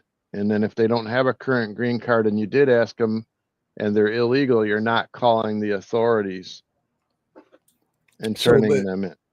Are these people they already have like in custody or whatever? Or are these just people? Yeah, these are people they run into every day that they, with traffic stops or crimes. Right, but that's what I'm saying, that because that's what the Constitution is that you can't ask them for that unless you have a reasonable, articulable suspicion of committing a crime or breaking the law.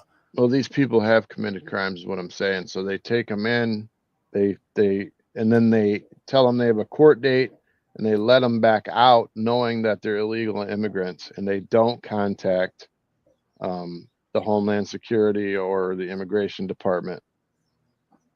So they're not contacting them and letting them know that, hey, we arrested so-and-so for grand larceny and he's in the country illegally. They're not doing that part. They're letting them back out. So that's what Trump's upset about, and that's what he's trying to get done, if you get it. I'd rather play the video, man, but I know we're going to get a copyright on it. It's the Wall Street Journal, Oh, yeah, Wall Street Journal. Yeah. But But anyway, there was like 500 counties or something that were not complying with when you run across an illegal immigrant and you arrest them for something, that they are not turning them over to the next step, immigration department or Homeland Security. So that's on them. Right, That's which on is them. illegal. It's illegal. But for some reason they're getting away with it. I don't know why. For now they are. If that was me or you harboring those people, we would get arrested. Oh, hell yeah, in a heartbeat. And again, I shouldn't say those people. What do you mean by those? Right, because some people been here 20 years, you know, and we call them illegal immigrants. They've been here 20 years. They're working. They're good people. I'm not saying they're not good people. And I think those people should probably be allowed to stay. That's, you know, I'm talking about criminals. Right. No, yeah, we're on the same page with that because I feel the same way. I got nothing against anyone being here because you're productive and you're contributing to society. And yeah, but when you're living in a $500,000 home and how you're getting your money for it is by robbing other people's houses or stealing cars or unaliving people to get paid for it, then yeah, get the fuck out of here. Well, and the amount of people working, paying taxes has to outweigh the amount of people that are sitting there collecting, right? So we can't just have billions of people collecting SNAP benefits that are illegals that people that are working are paying for, because eventually we won't have enough, right? We'll run out of money. So the people that are here, if they're working and paying taxes, at least they're helping the system stay alive. That's my opinion. Take it or leave it. Well, I'm pretty sure we already ran out of money, especially since every president for the last few decades has been devaluing the face of the dollar every year. Oh, they're trying to do it every year. They're trying to do it even more. Like, I've been watching the dollar go up and down. I think they're artificially keeping it at $1. I think at certain days it was at 97 cents and he just didn't tell us. Like, I've been watching the market more and more. The market tells a story if you watch it, actually. Every time the market drops, there's something going on. Pay attention. Because when the people with money run or dig bunkers, watch them. Because they know something you don't. That's all I'm saying. Right? Rich people are much more well-informed than we are. Well, that's why I started freaking out when Fluckerberg, Facebook dude, started building like $1 billion whatever in Maui, a bunker. Yeah. Like, why is this dude spending millions, tens and hundreds of millions of dollars on a bunker in Maui? Like, what's that? And their plan is to bankrupt. I'm reading your comment. Who said that? Sorrow, yeah, Cheddar Pepper. They do want to bankrupt our country. And like, I don't know if you guys know what Moody's is, but they downgraded our credit level or credit rating last month for the first time, and I don't remember that ever happening. But like, our credit used to be like A+++. They downgraded our credit for the first time in a long time. That tells you there's a problem, a serious problem, because they don't do that lightly. Anyways, this is the map of sanctuary counties. Let me see if is it big enough? Yeah, I can see it. All right, cool. Well, I'm not sure what the purple says. Both state and county level resolutions passed. So the entire state is like, I'm not listening to you or whatever. But these are all people that are not abiding by the laws. Is that Hawaii there? That's all. Oh, they definitely, yeah. I was gonna say Hawaii's definitely not gonna be green. Definitely not gonna be green. Whatever the opposite of green is what Hawaii should be. So all those green places are not complying by letting the Immigration Department and Homeland Security know when they come across illegal aliens committing crimes. So it's pretty hard to do your job and get people that shouldn't be here out if all these people are not complying. Dude, Hawaii's guys so corrupt, dude. So corrupt. What in Hawaii there where that purple is? What is that? That little notch. Where is that in Hawaii? That one's Alaska. Oh, that's Alaska. Hawaii is the one, the little one's next to that one. But there's a purple up in the middle too, whatever state that is. I'm looking at the little map. I just had Oh, to go back that's to the big one. That's both state and county level resolutions passed. Yeah.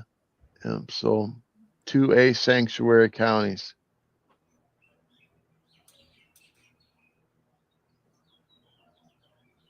Interesting, eh?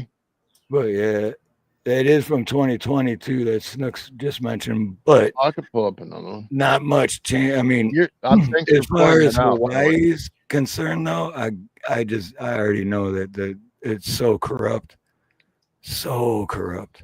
Why is that an old one? I just pulled that up. That's crazy. Some illegal aliens were given EBT cards that had thousands of dollars on them, while American citizens were barely getting enough money on them to eat. Wow. Especially our vets. Our vets took it the hardest. Yeah, that's what pisses me off the most. That's what really hits a nerve for me.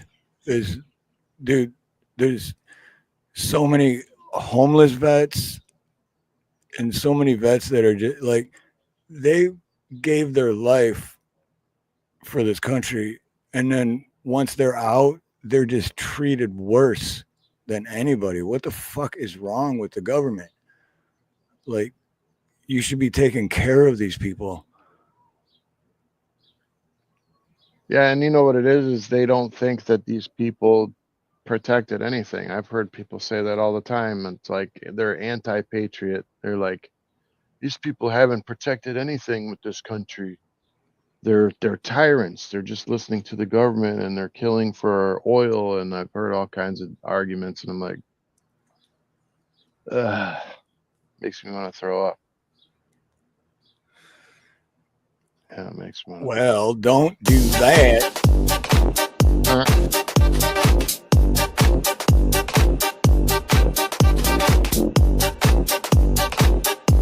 Wait, it gets better. It gets better. Oh.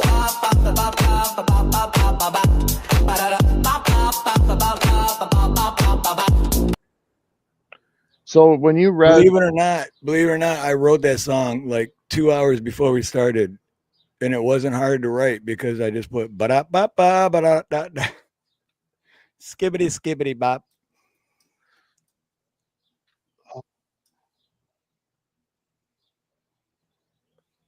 I gotta play this. I know I don't want to get a freaking copyright.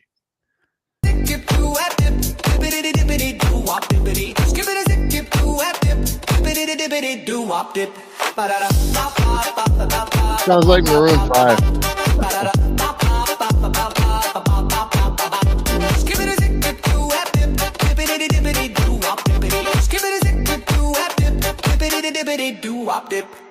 That's the whole song. Skibbity Like, pop dip.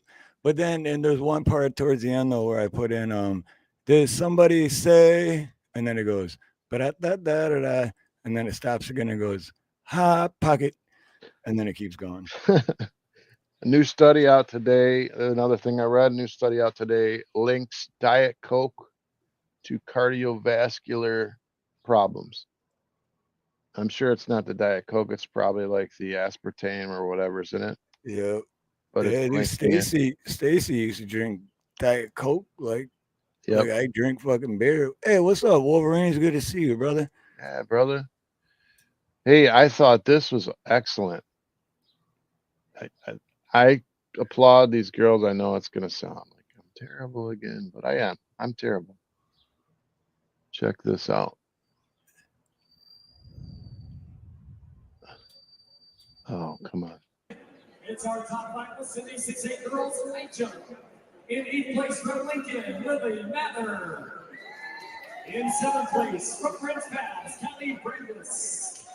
A tie for 5th place, Grant Carly Gendritza. Also in 5th place from Miami Wells, Leon Rose. 4th place honors to Stuart Reese Ecker. In 3rd place from Tiger, Alexa Anderson. Your runner-up from South Bedford, Paige Shepard. And your 2025 6'8" girls high jump state champion, she jumped 5'1" for Mountainside, Catherine Phillips.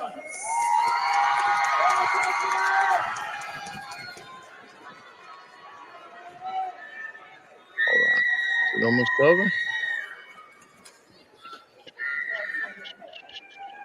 Anyway, I'm not going to play the whole thing, but at the end, I'll just skip to it because it's taking forever. But at the end, I am terrible, Snooks. At the end, oh God, you know how these guys are trans athletes or whatever? All these girls were running that race, and they were like first, second, third place. Well, the guy or trans whatever won first place. He tied with a girl for first place. When they got up onto the podium and called that person's name, all the girls left the podium and walked out because Good. they had allowed this trans athlete to get #1 spot.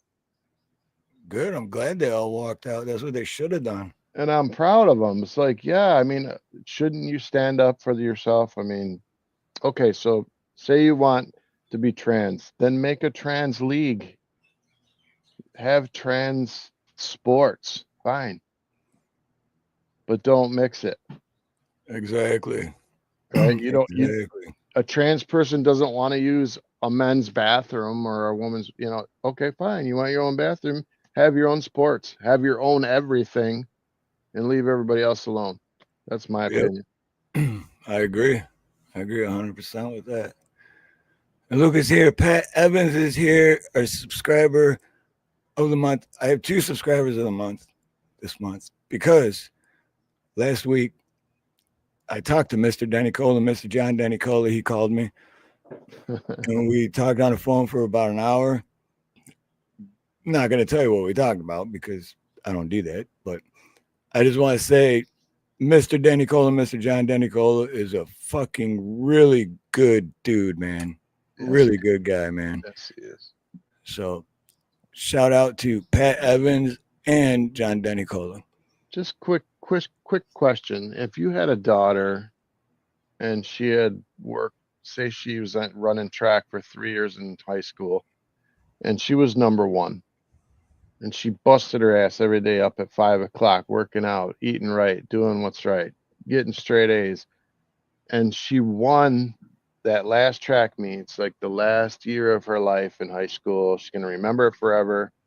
She gets up on the podium and they call a tie after all that hard work with a trans dude standing next to her. How does that feel for her? Can you imagine having a daughter like that and have that happen? Dude, it's not fair at all. There's no, I know people are afraid to talk about it, but come on, dude. Imagine how that person, she put all that work into it. Imagine the trans person gets the scholarship and it's a dude. And the girl that worked her ass off for the scholarship doesn't get it. Not fair at all. Come on, man. And these are those same places where this is happening as, these are the same places that are the sanctuary cities. How is that even, what I don't get is how is that even a thing? Like the first time anyone heard that, be like, you're not being serious, are you? And then just throw it out and forget. Like it should have never even happened to begin with. Why doesn't the crowd be like, just all stand up and be like, what is going on? Right. No, boo or something. They're all scared. I think everybody's just scared. Well, they all been programmed. Sooner or later, you got to stop being scared and stand up for what you believe before you get rolled over. I said this to you, I think, like last year, Steve. I said, I don't think anybody's willing to fight for their rights or what they believe is right until it's on their front yard, like right in their front yard. Yep. Like, That I don't is care if true. the guy's throwing stones over there at somebody's house, but once he gets in your yard, you're coming No, outside. yeah, you'll be looking out your front window like, "Oh, that sucks, man." They're like throwing rocks through his window. Right. Oh, that sucks. Should I They- do something? Oh, let me get a Oh, YouTube man. video of that. Yeah, I won't do anything though because I mean that's their problem. But oh wait, shoot, what's he doing? Oh, he's starting to throw them at my house. Okay, now it's different. Right. And then you Now look it's at your neighbors and you're like, hey guys, there's a dude on our block does the thing, and they're like, well, yeah. Where the hell were you when they were doing it to me? What the? Yep. so Yeah. I say it's time to unite, people. I don't care what you believe in. You know, start uniting. Do the opposite of what they want. That's what I've been trying to do for 4 years, man. At the end of the day, we all have more in common than we don't. Sometimes I swear that these protesters have more cojones than us because they're willing to go sit in the middle of a street and block a whole highway and get hit by cars. They're willing to lose their freedom and get arrested. Exactly. So what are we willing to do? Talk about it on the internet week after week? Right. I mean, yeah, it helps. Helps to get frustrations out. It helps, but at the end of the day, what actually changes? I mean, I got a daughter going to college right now. I don't want this crap happening to her. I don't want her to have to worry about when she's shopping, people throwing freaking fire at her because she's talking to a Jewish person and all this. This is nuts. At what point? Why did no one in the crowd see this happen and then rush this dude, man? Good question, dude. Because, yeah, think about it, Dave. If that were you and me in that crowd and seen that, like, we wouldn't even look at each other. We would have both reacted right away. And I would be scared, but I Right. would still do it. Right. I'd be scared, but I also love the adrenaline, but I'd also be doing the right thing. You know what I mean? And if I started losing, I would get violently mean. I would bite things that I'd bite everything. He ain't gonna win. He's going down, bro. I mean, my goodness. Throwing fire at people because of their ethnicity. And they're peaceful. And they're just upset that their family members are being, you know, they're in captivity by some psychopaths that raped and killed a bunch of people. It's like, Right. oh, how dare you want your people back? Let me light you on fire. You're just so terrible. Right. Yeah, and we can the ones that sit out in the middle of the road and impede traffic and do that, yeah, we're not. Those guys are idiots. I know some people will be mad at me for saying this, but I think that when people, not you guys, but I'm just saying in general, if you're going to sit on the fence and watch everything happen and act like you're not involved and you're just going to sit there and watch, you are part of the problem. Mm-hmm. Because sooner or later, you're going to have to take a side. That's all I'm saying. No side. There shouldn't be sides. Side But of yeah, the you're going to people. have to take a side, but there shouldn't be sides. That's my thing. The side of the people. Side of the people, yep. Because the only sides that I see is the people and the government, not I'm left or I'm right or I'm red or I'm blue or I'm pro-Trump or I'm pro whatever. Like, those aren't sides. That's the government dividing the people. Yeah, well, when a guy feels like he can just roll up in the crowd of people and throw fire at people, there's something wrong in this country, man. He has no fear of the citizens. He has no fear of the police. He has no fear of anything. You know, he's proud of what he did. It depends where it was, but I mean, I'm just surprised that nobody unalived him, really, with all those people standing around. I think people are scared, man. Like, maybe people really did want to do something, but they're too scared. Like, what if they put me on the news? What if they dox me? What if they cancel me? What if they come to my house next, you know? Like, if you No, I mess with, believe it. Yeah, there's a lot of fear out there, and I think fear will be the downfall of the country. It's like the best times I've loved presidents in the past when they do things that scare me. I love it. Like when they tell another leader across the world, I ain't putting up with your shit no more. And if you keep it up, my button's bigger than yours, even though I thought it was stupid at the time. I appreciated that he had the balls to say that, even though it scared me. And I'm like, oh my God, it could escalate. But somebody needs to do that, right? That's what the president's job is.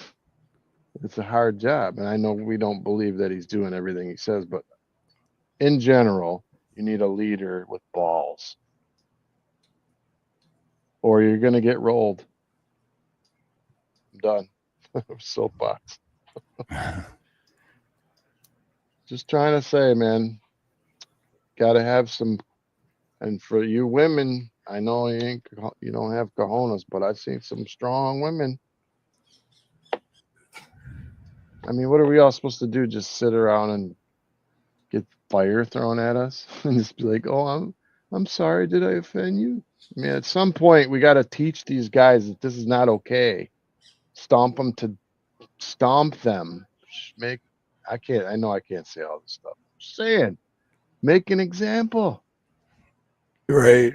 Yeah. Let them know you do this, you're not going away in handcuffs in a nice, pretty car. You're going to get stomped. I know. Do I sound crazy? There's nothing I've never thought before. I'm just saying, don't people need consequences for their actions to have a healthy fear of doing something stupid like that? Exactly. That's yeah, exactly. And that's what's missing in this country is the fear of consequence for your actions. There isn't any fear. I think we're all screwed no matter what. And unless everyone, literally everyone in America gets together and does something, then they're going to win. And everyone in America is never going to get together. And So we're screwed. We're as screwed. much as I just sounded violent, all right, I believe personally that the answer to this country's problems is God. I do. I believe it with all my heart. I think if people would turn back to God and would start doing the things that this country was founded on, we wouldn't be having this problem. But I think people are too busy. I know it sounds, I'm just saying, who do I trust? Not government. I don't want to be the leader, but I would love it if God was and people trusted him as a leader and invited him in. Right. But that's why what I believe is because they've already won because the majority of people didn't even start noticing or catching on until within the last 5-10 years, but they were already decades ahead of us. So they've already won. So even the people that are waking up and seeing it, it's already too late. So that's why I just try to spread, hey man, just be happy, think positive, enjoy your life, do good things, treat other people the way you want to be treated, and love everybody, man. I mean, I think, Cheryl, I think half of the world is like that. I think everybody really wants it to change, but they're scared. Because I think that when you stand up and do the right thing, they make a mockery of you, because you're not part of their system. You know what I'm saying? Like they cancel you. Like even if you see the comedians, you know, Steve, how you're into all the comedians and stuff. Look at how they try to cancel these people just for making a joke about something that 20 Right. years ago was nothing. Yeah.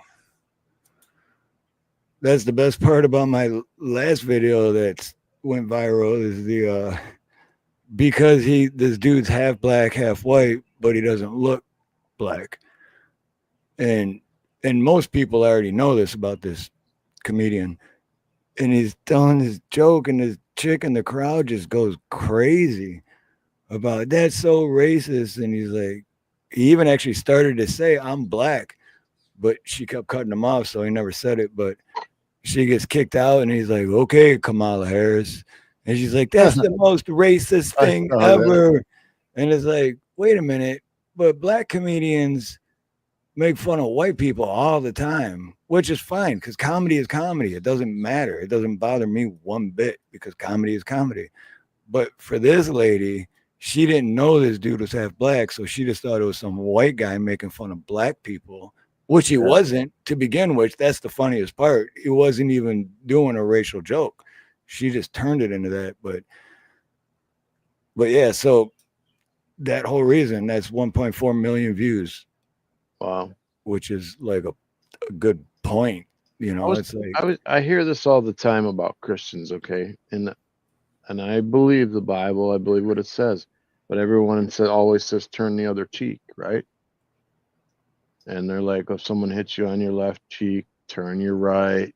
Okay, what if they keep bashing your head in with a hammer? Are you going to eventually put your hands up and stop it from happening? Or like David and Goliath, did David just walk out on the battlefield looking at this big giant who's slaying his people? And did he go, oh, Mr. Giant, be nice. I'm a Christian. We can all have a kumbaya together? No, and man, he freaking whipped a stone, knocked him out, and cut his head off. Okay, and David was a Christian, right? He became the king of Israel. So basically they're saying use violence. I'm saying at some point, just kidding. At some point, I mean, I think we take things too far. That's all. If somebody came up to kill my family, I'm not going to turn my other cheek if they're about to kill my family. Right. And I don't think God would want me to be some weak man and let that happen to my family. Why? And if God wanted to, he could cause it not to happen, right?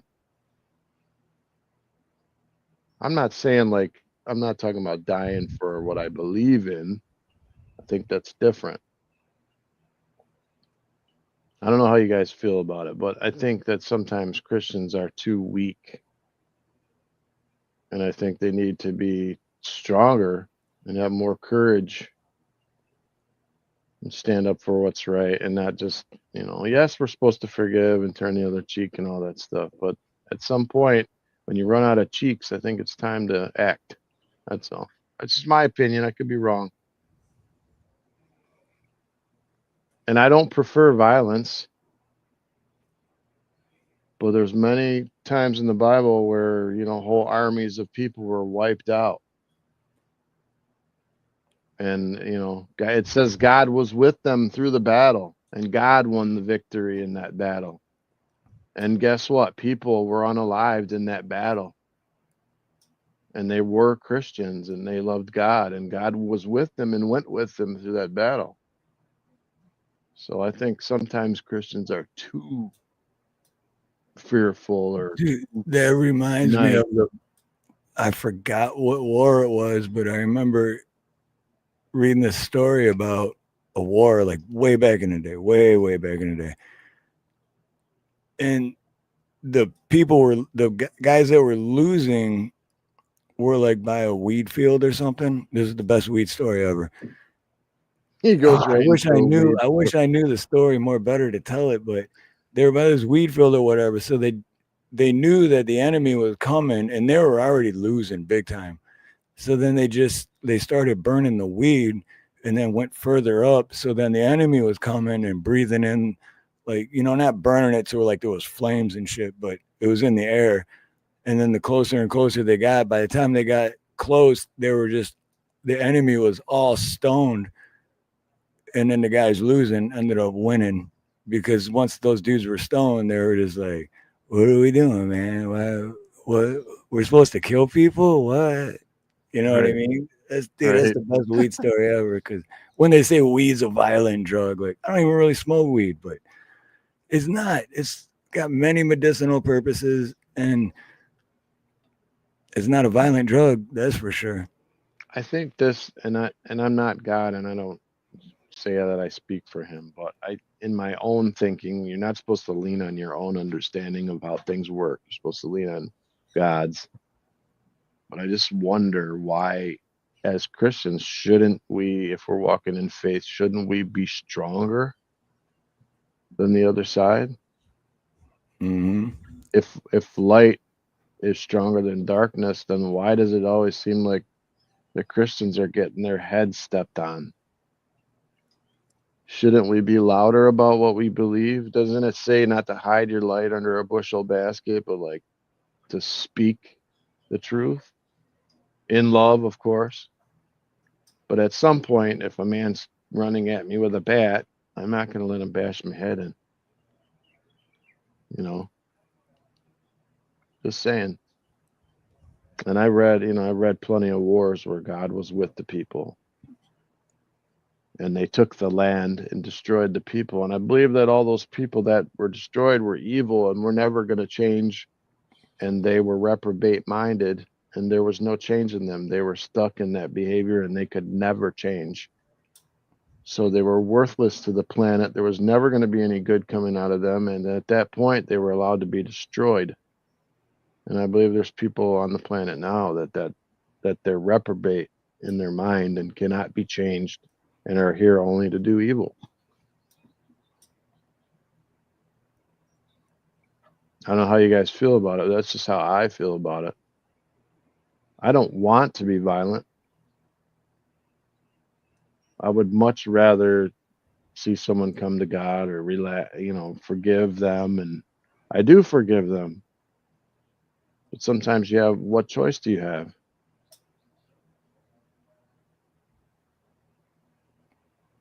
I don't know. I mean, I'm the same way. I looked at Israel, and what happened on October 7th when they came over the border and, Hamas and all them came over the border and just attacked and killed all those people. And they weren't able to protect themselves. And I wondered why.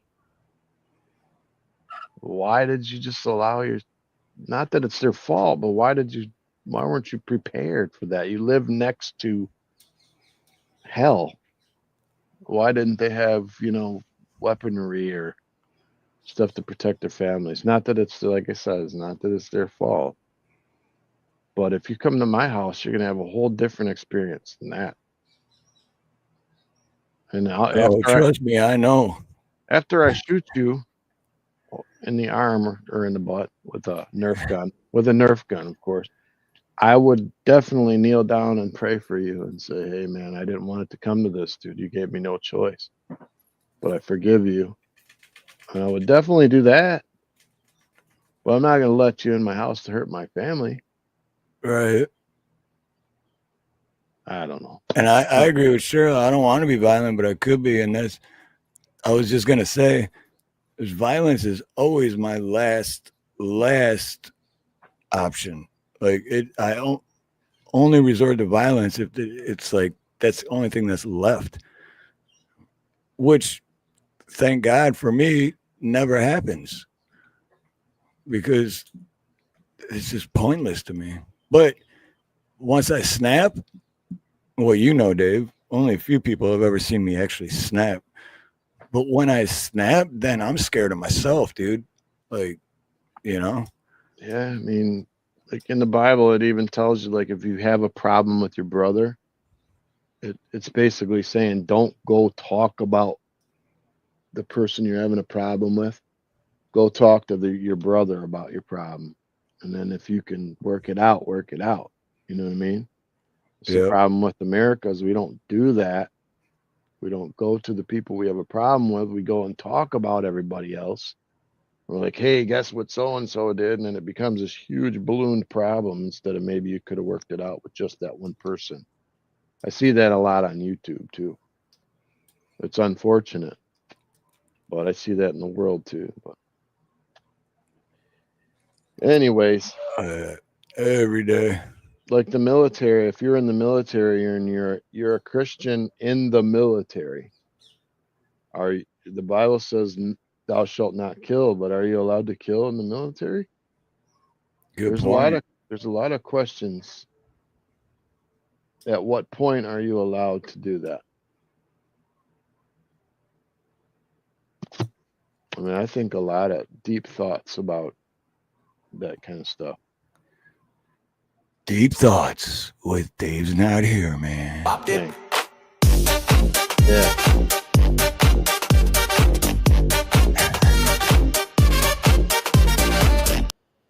My soapbox has been removed. It's your turn. Yeah, I wish everybody would be Christian to one another and be kind, but they're not. And I don't think it'll ever happen until God takes control one day. I think man will ultimately destroy himself until the end, until God puts a stop to it. I don't think there's any stopping men with ambitions that are evil. But I think we can make a difference in some people's lives. Remember, my pastor used to always tell me that we have a sphere of influence. There's a circle around us that only we can get into that circle of those people, and we can do the best we can. I used to like when he said that, it's like only you are in that spot, that you have that circle, and you need to do what you can to make it better in that circle. Yeah. He had wisdom, a smart guy. And even your enemies, keep your enemies closer than friends. Who made that up? They're smart. Right? Keep your enemies close, or your friends. What is it? Keep your friends closer. Keep your friends close and your enemies closer. Yeah. Yep. Smart. That's the truth, man. Because don't gotta let them in your house, but you gotta keep them closer. Anyways, your turn. I fried my chicken. Oh, my turn. All right. So I wanted to switch up the subject a little bit, but I was really enjoying that. But I don't want to get too deep because we're supposed to be lifting spirits and people be happy. Yeah. But I said why Mr. Denicola, Mr. John Denicola is a subscriber of the month, but why Pat Evans is because, what was that? Last Saturday, not yesterday, but last Saturday, I was working in a crawl space, which I'm going back tomorrow to do more work there. Hopefully get that job done this week. But anyway, and then the Nut House, Peanut, has his show on Saturdays. And he was live. So I got my earbuds in. I'm under the crawl space listening. And they're getting ready to read their script thing and do all that. And I was like, oh, man, I want to do this, So I'm like, I'll take a smoke break.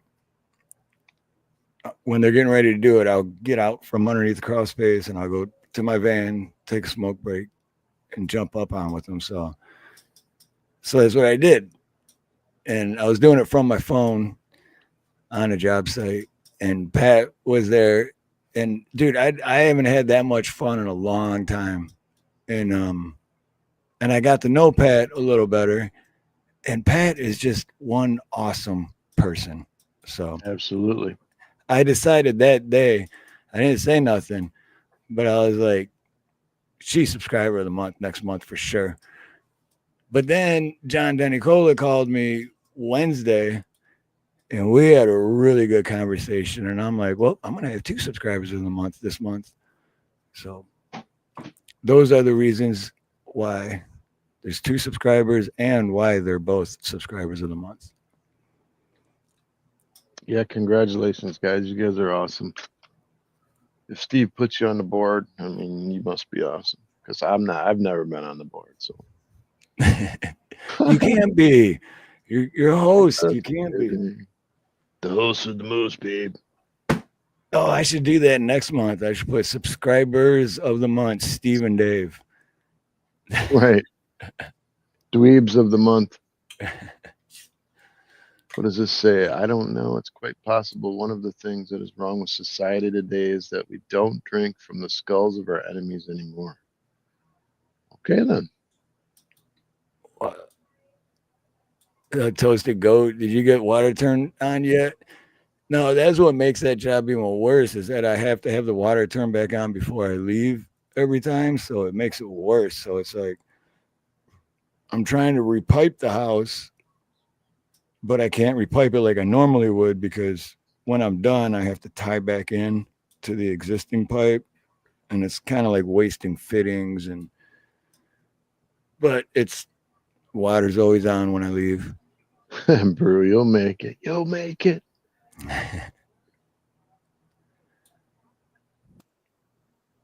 Yeah, I think you're right, Steve-O. I think you're onto something, bro. I think God will never interfere in our decisions. I mean, maybe like to save us, but at the end of the day, we have free will, right? Otherwise, I don't think God wants a bunch of robots, and He's not going to force us to love Him or to do His will.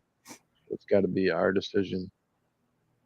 So I totally agree. I agree that I've read in the Bible where it says that God turned some people over to the devil for a while, or something like that, to like destroy their flesh so that their soul might be saved, type deal. Like, I don't know if you guys, this is kind of deep, but like maybe you're on a wrong path, man, and you find out you have cancer. And I'm not saying God did that, but maybe the cancer turned you around from a very dark path and made you look at the light again and reconnect with that light. And because of that, maybe your soul gets saved instead of just your life on earth. I think He allows that stuff to happen. If that makes sense. I hope I made sense. Did it make sense? I think. Makes sense to me. But I'm just saying, I think God allows things to happen in our lives to get our attention on purpose, because sometimes we're going the wrong way.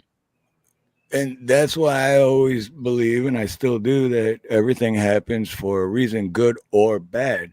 So when bad things happen, it's not like, whoa, well, why would there be a reason for something bad happening? It's because you need to learn from it. You need to figure out why that happened and make changes.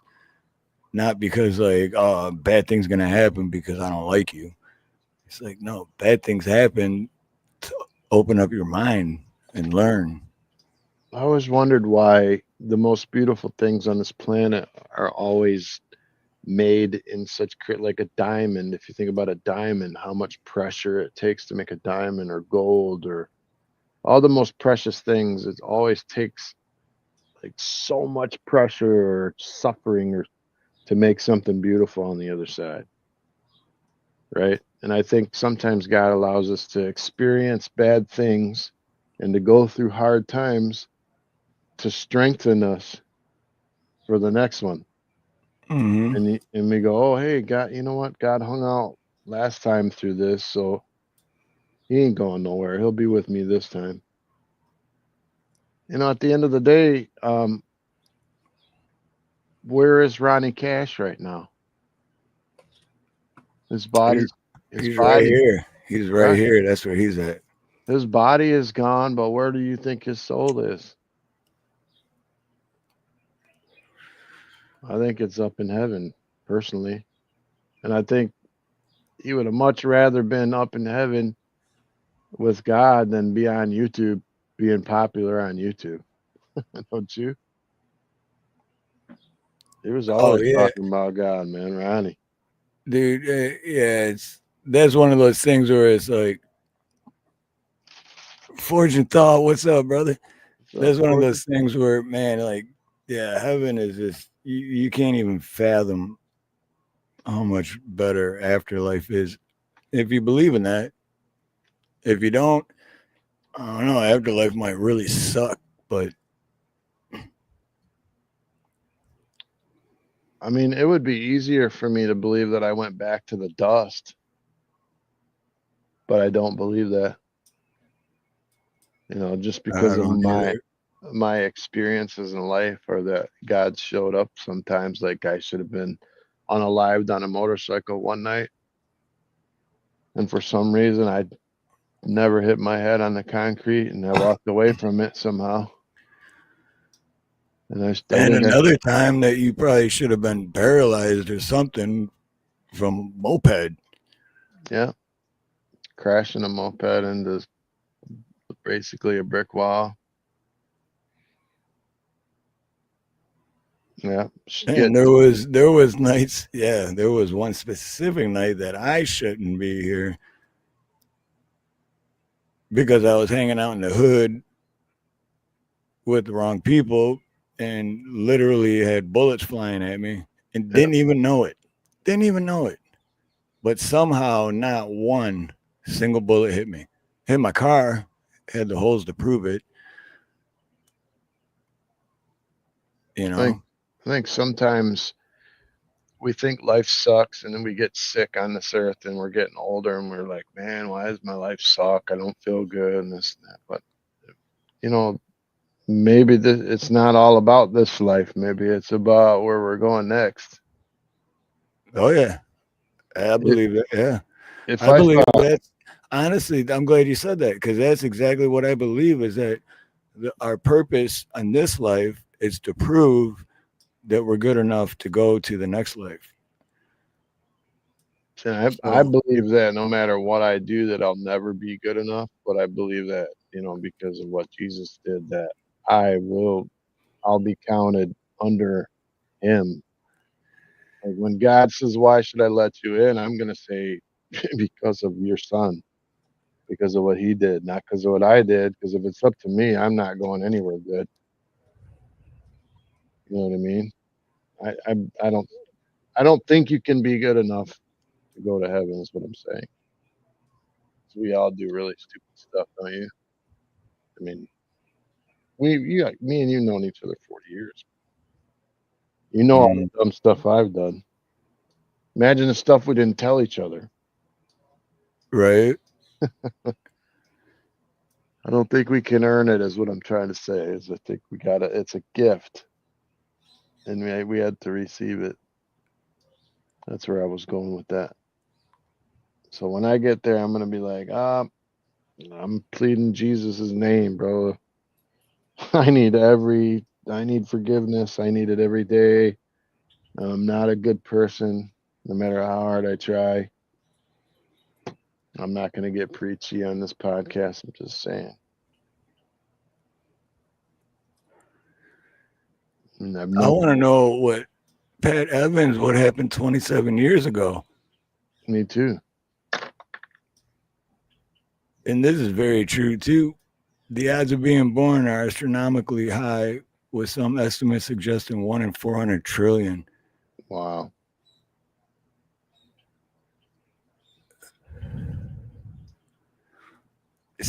Fortune thought. Yes, I did forging, and I am ashamed of it, my friend. I wish I could take back some of the stupid things I have said on this show. Believe me. It's fun. Just remember, man, I'm in transition. Whoa. Really? Wow. What? Whoa. I wish I could quit you. I love it when he says that. Love it when you say that. Dang. I wish I could quit you. Doctor botched my surgery. I had one of those. I had a shoulder surgery. The doctor told me that I was going to be 100% after, and I was like 70. It's like, don't worry, man. I got this. I've been doing this for 25 years. You'll be fine. You'll be doing the same job you used to. No worries. What a liar. I had to forgive him. That was tough. Yeah, forgiving isn't easy, man. Forgiving is, especially depending on what you're forgiving for, right? Yeah. There's a verse in the Bible that says if you don't forgive people that you won't be forgiven, and that scares me enough to where I go, okay, I don't want to forgive sometimes. And sometimes I got to forgive over and over and over because I keep remembering it. And I got it, and I try to mean it. See, You know? that's weird because I always forgive, not because of that reason, but just because, I don't know, it's like when I used to not forgive, and it was basically the same thing as holding a grudge, right? And to Mhm. me, it was just it drained me. It's like, what's the point? Like, I'm just holding this grudge and it's just dragging me down. So it's like, just let it go, man. Just forgive and forget. And it's not easy. I'm not trying to say that, but, and then I just kept doing that my whole life. And then it's just like, all right, what, I mean, even if something happened 2 days ago, I might still be a little upset about it, but I'm already over it because I forgive and forget. So it's like, so my question is, what if, let's say you don't even do anything, but someone thinks you did something, and then 2 years goes by and that person still won't forgive you? It's just like, Yeah. then I've not only forgave that person for accusing me of something I didn't do, but I also pray for that person because it's like, wow, you must be pretty miserable, man. If you're holding on to something for 2 years that didn't even happen, like, that's gotta suck, dude. That's Gotta like a suck. prison, you know, it's like being in Yeah. prison when you don't forgive people. Yep. It just makes you bitter. The longer you hold it, it becomes bitterness, and you're never going to be happy like that. Yep. Anarchy has a question. Here's my question. If a doctor botches your surgery, what lesson are you supposed to learn from that? Well, I already don't go to the doctor because I don't trust them. But I know there's certain times you have no other choice. But what I would learn from it is to still not trust doctors. Do the true evil people of this world deserve to have forgiveness? I believe, from my answer, yeah, I believe from my view that if they truly repented or asked forgiveness and they meant it, that I would forgive them. I mean, but I think God knows your heart, so I think He knows if you're truly sorry for something or not. So you can fool man, but you're not going to fool God, right? You could say sorry, sorry, sorry, and not be sorry. God knows that. You're not going to get to heaven and like somehow be slyer than God, right? He's going to go, I Right. know your heart, pal. I know why you Yeah. did that. But yeah, do true evil people of this world deserve to have forgiveness? I don't think any of us deserve to be forgiven, really. I think it was a gift.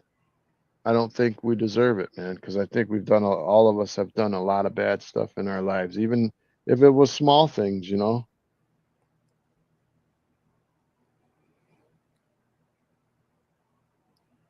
For judgment will be merciless to one who has shown no mercy. Mercy triumphs over judgment.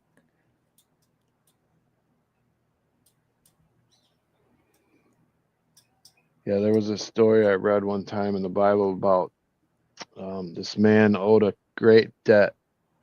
I think he was talking to Jesus in there, and he owed a great debt, and Jesus forgave him of his debt. And then on his way home or something like that, he ran into a guy that owed him money, a small amount of money. And like I'm paraphrasing, and this is not exactly right, but basically like throws the guy up against the wall and says, "Where's my money?" Right after he was just forgiven this huge debt. And he throws the other guy up against the wall. And I forget what the ending of that was, but it's like that's how people are. But if someone forgives you a great debt, then you should go on and then forgive the next guy his debt that he owes you.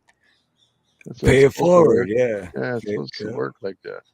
That's what I hate when I always say pay it forward. That's the kind of stuff I mean. But whenever I say that, most people are like, well, I'm not going to buy someone's coffee online behind me. And I'm not saying do that shit. I'm saying that what you were just saying, pay it forward. Like something good happens to you.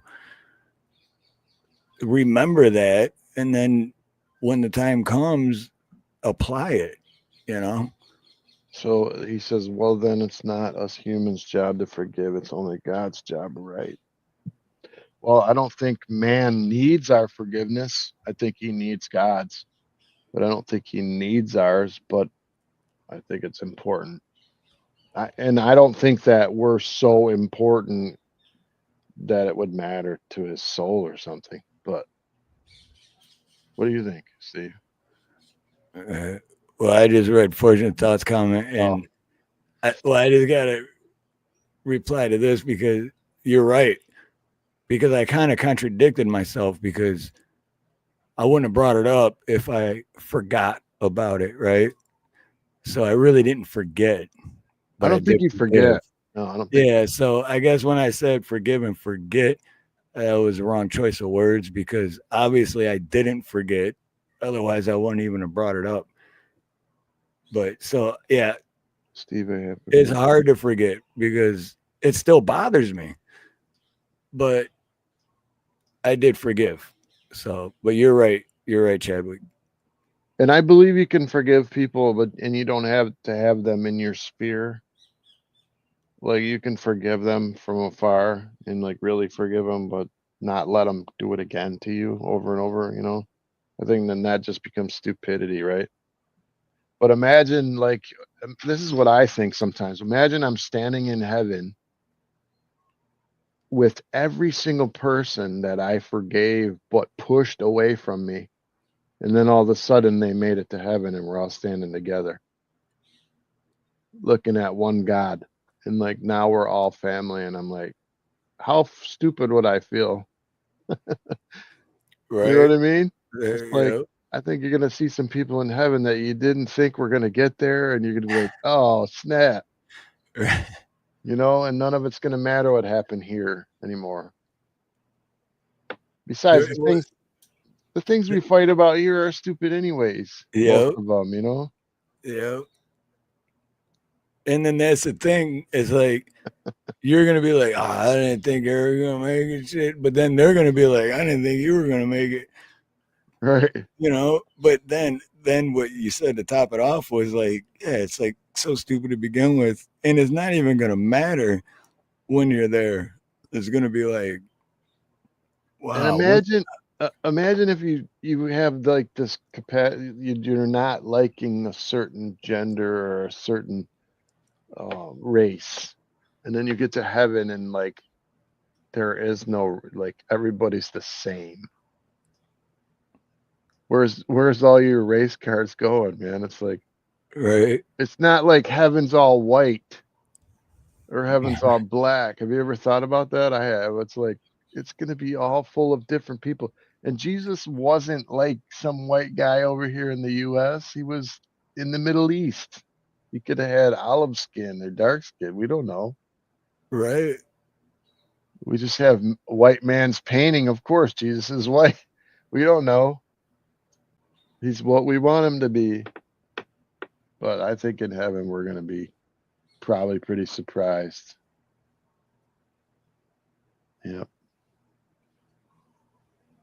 No, I owe him. My brother says I owe him. He just remembered I owe him $10.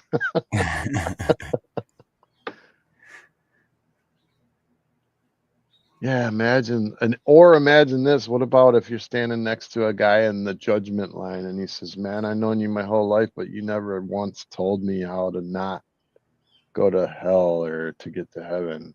What's up with that?" And then I can imagine the guilt I would feel. Not that it would be my fault. It would be his fault, but still, the time I kept quiet. Yeah, but just the fact that dude bringing it up in that line, trying to put a guilt trip on you. Right, right. Like, well, what are you doing then? Because that ain't cool either, man. Why are you trying to put a guilt trip on me? Go to the back of the line.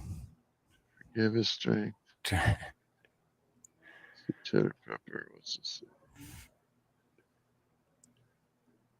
Yeah, I always like to see JM, man. He's Yeah, got he like, says, right here, forgiveness is conscious, deliberate decision to release feeling or resentment or vengeance towards a person or group who has harmed you, regardless of whether they actually deserve your forgiveness. oh, that's true forgiveness. That's tough. Right? Hell yeah. Yeah. That's absolutely true. I think we can all agree that the world is headed on in a weird downward spiral, and there has to be something at the end of it, right?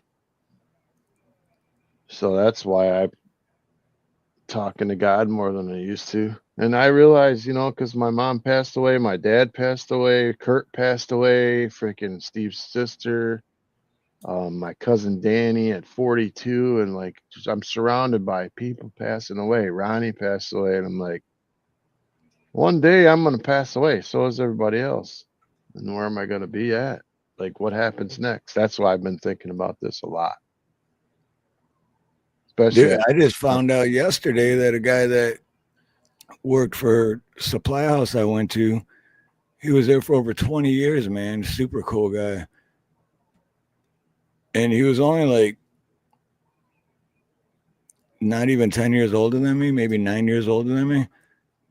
I just found out yesterday he passed away. It's like, what? Like, what's going on, dude? And it's not like it was expected, it's not like seen it coming or he was sick.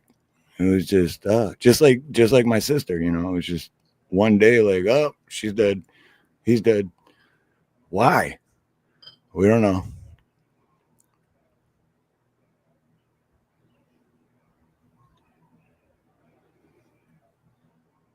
Someone who has died and says, why don't you tell me about Jesus? and I hope to, at the end of my life, I hope people saw some God in me. Not that I'm God, but saw some good. Like they can look at my life and see some sort of fruit that came from my life, other than talking about pineapple nipples to forge it. Unfortunately, that's part of my life I can't take back. But you know what I'm saying? I hope that people look back on my life and see some of God in me, or some light that I shared. Like Ronnie, when I look back at Ronnie's life, or my mom, I can see her huge heart and how much love that she left on everybody that she touched. That's all we can hope Very for, true. right? Is a legacy. Yep, absolutely, man. Dude, oh man, this should be a stand-up comic. Giving him a human poop. Me and my brother were just talking about Amber Heard earlier. That's why that's so funny to me. Because during the trial, they said that she pooped on Johnny Depp's bed. I don't know if it's true or not, but it was in the trial that she pooped. No, it's true, man. That shit happened. No pun intended. That shit happened, which is hilarious. What kind of? That's just funny, dude. I mean, I know that's how I feel. I feel like throwing poop at people. I get it. That's just a normal feeling. So what made you make that song about Nina in the beginning of the show? Oh, I wrote that Monday. What was it? I just remember, because when I wake up, I'm not a morning person. So, and I still wake up early, but I didn't today, but most of the time I wake up early. And when I do, I'm just like that crabby, grumpy, like, don't talk to me, like that dude. So It takes me like an hour or so to like get my thoughts together and come to. So usually I'll just sit down and turn on YouTube and just like watch comedy videos and figure out what parts I can make a short out of or anything like that. Or I catch up on like Here's the Deal or Disturbing Illusion. But for some reason, Monday morning, I don't know. I was just like, I don't know. I feel like writing a song, and I started playing other songs I already made, and I was like, man, that's different. And then I started thinking, I'm like, I want to do like a 90s or like a late 80s, early 90s style love song. And then I just started writing that. And then I finished it in like an hour and a half. And it turned out to be real. And I've been waiting all week to play it too.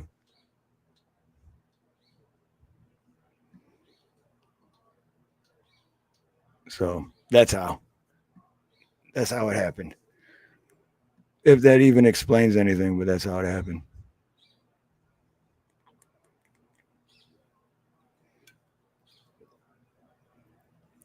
Yeah, what he said. So I had to go to the bathroom, but I didn't want to tell you. Anyway, how long we been on? How long we been on? Oh shit, I wasn't paying attention. Still going? Oh shit, going on 3 hours. Dang, that was the fastest show ever. Right? Good conversations go quick. Yeah, I like tonight's show was good. Appreciated being with you guys, and Toasted, happy birthday if you're still here again. Yeah, Toasted Goats. Wait, Toasted Goat, this is for you. Happy birthday to you. Happy birthday to you.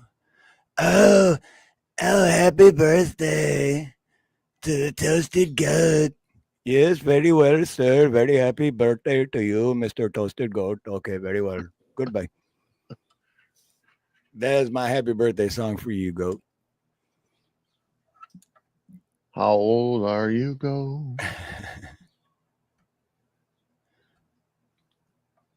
Toasted Goat. It's an interesting name. I'm trying to figure out where that would come from. Toasted Goat. Oh, he told me this on a stream before, and now I can't freaking remember. Son of a bitch. He told the story, so I should know it. My bad, dude.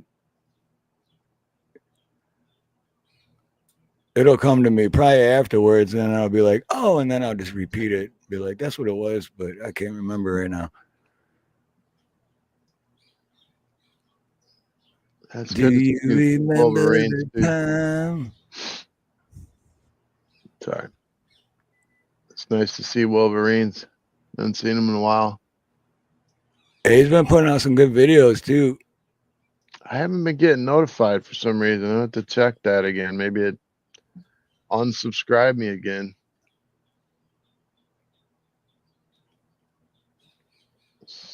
Stinking YouTube, man. It's a love and hate relationship. Right. Yeah, well, I mean, because, yeah, when I went to the Big Island a little over a week ago, before I went, my shorts were like getting awesome views. And then when I went, and I know it has nothing to do with me going to the Big Island, but that's when it happened. And then my shorts were like back down to like 190 views, 120 views. I'm like, what the hell's going on? But then the one that I put out yesterday, now that's at 17,000 or not. I don't even remember now, but I knew it'd go back to but it went back up, or 12,000. That's what it is. Wait a minute, wrong one. 17,000. Okay, I was right. But now it's back up. But like, why a week and a half? It was just like, because I wasn't doing anything different. I wasn't like making the videos different. I wasn't changing anything. I was editing them all the same way. But yeah, love-hate relationship. Maybe they're like, oh, you had 2 viral videos in 1 month. Go fuck yourself. They're just mad you left your island, man. Oh, we heard you went on vacation. You can't go on vacation for 2.5 days. The last thing I wanted to talk about before we ended was we were talking earlier about how the 1,000-foot volcanic eruptions were happening on the Big Island, like 1,000 foot of lava, and you and Yep. Nina, tell us That the was story. it was supposed to happen while we were there, but it didn't. It happened after we left, but So there was literally lava was shooting 1,000 feet into the air. Like I don't know if it was continuous or just like for an hour. right. But and where we stayed at the campsite we stayed at was literally like here's the volcano where you go, like here's where you pull in to go to this volcano, and then you would have seen that. You drive up to the road, you drive a half a mile up the road, and boom, right there is where we were staying. So we would have seen that. And we even have a 360-degree camera to where you record. And it would have been awesome, but nothing happened. You know what would have been cool is to have a drone up in the air. Yeah, that too. I mean, even if it dropped out of the sky, you would have still got a cool video before it died. Yeah, I don't even know if, because it was a national volcano park. Oh I don't know yeah, if we'd even be allowed to fly a drone there. and they were also saying that out of the lava was coming gold. I did read that. A lot of it was what? Out of the lava, there was gold coming out of the ground, No shit. like molten gold. Not tons of it, but there was molten gold. Yeah. Damn. That's why I was gonna call you. I forgot I was gonna call you and say, "Hey, man, stop by that freaking volcano and scoop you up some of that lava." I'm sure you can't go over near it. I'm sure they have it like you said. It's a national park, right? So you probably can't go near it. No, well, that's the crazy part. You can, which is even crazier to me because when we were there, and we've been there a few times, like other times too, but because her Nina's oldest daughter lives and not far, like 40 minutes away from there, and you can actually go down and walk across like the bottom of the thing. It was like, because I remember the first time we went and I seen people walking, I was like, what are they? There's people down there. They should, like, what's going on, you know? And then it turns out like, oh no, that's like a tour. You can do that. But since they knew it was going to be erupting soon, I don't know if they would have let you do that Is there then. But, is there a you know, sign like there is in stupid Detroit that says, "Be careful, volcano spews lava once in a while, may be burned or dead"? Because that's what it would say here, right? It would have to tell you that you're near a volcano. And right. I showed you that sign the other day, didn't I? Where the sidewalk ended and then it became woods. And then at the end of the sidewalk, there was a little sign that said sidewalk ends. And it was like 2.5 feet tall. So you would have tripped on it if you would have kept going. Yeah, I And, remember that. Yeah. and the city put it in at 2 feet. And it's like, okay, we need a sign that says the sidewalk ends now. Okay. And wasn't that a book too? Yeah, I'm pretty sure it was Was like it? a poetry book or when I was a kid, I think it was called Where the Sidewalk Ends. You don't remember that one? No, it sounds familiar, but I don't remember it. This. I think it was Shel Silverstein or something that wrote it. Anyway, that's what that sign reminded me of.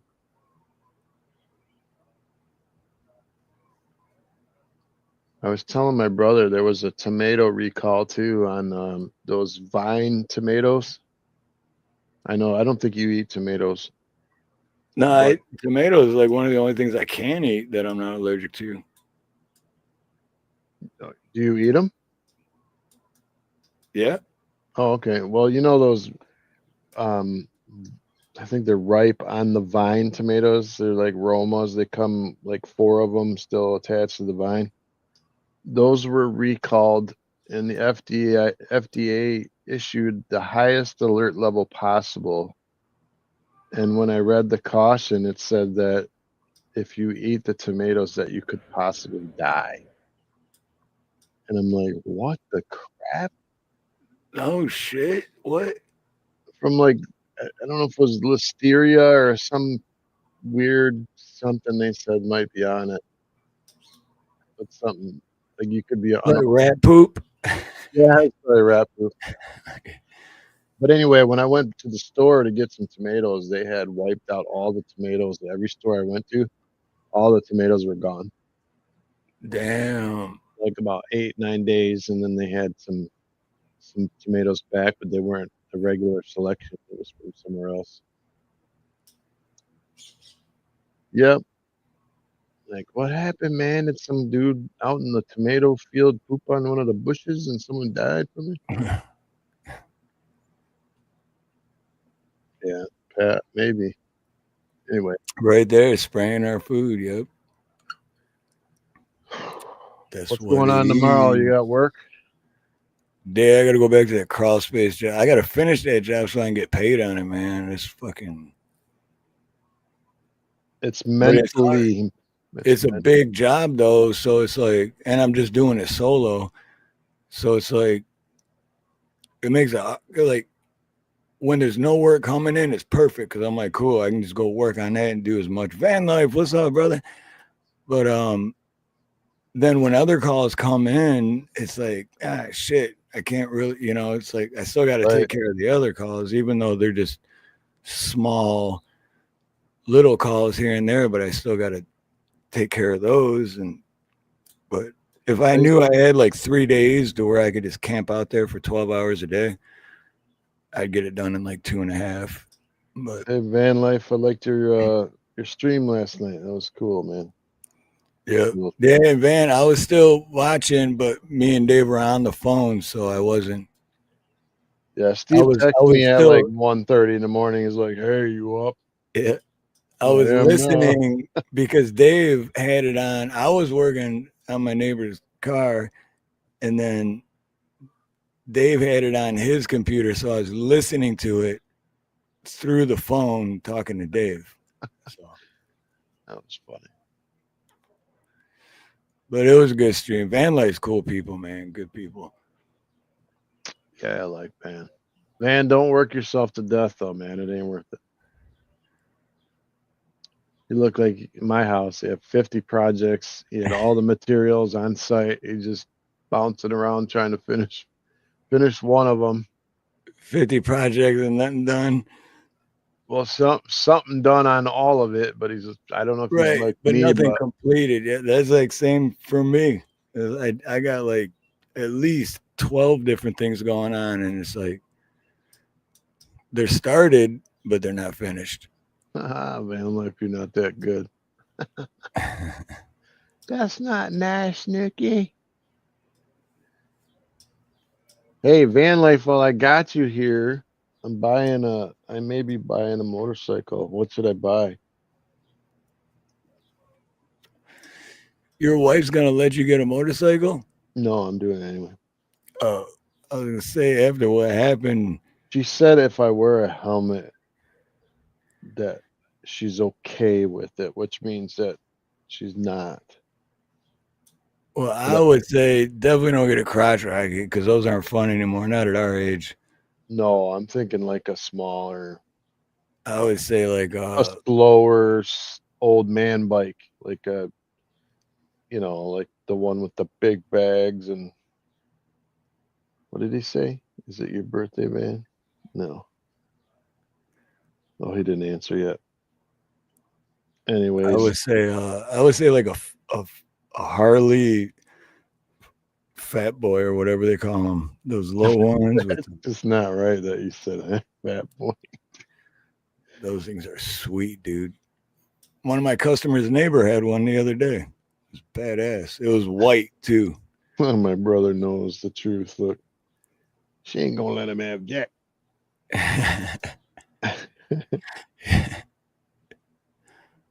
Yeah, like my brother is leaning more on like a smaller bike to learn on that's off-road, that you could ride off-road and on pavement, which I think is smart.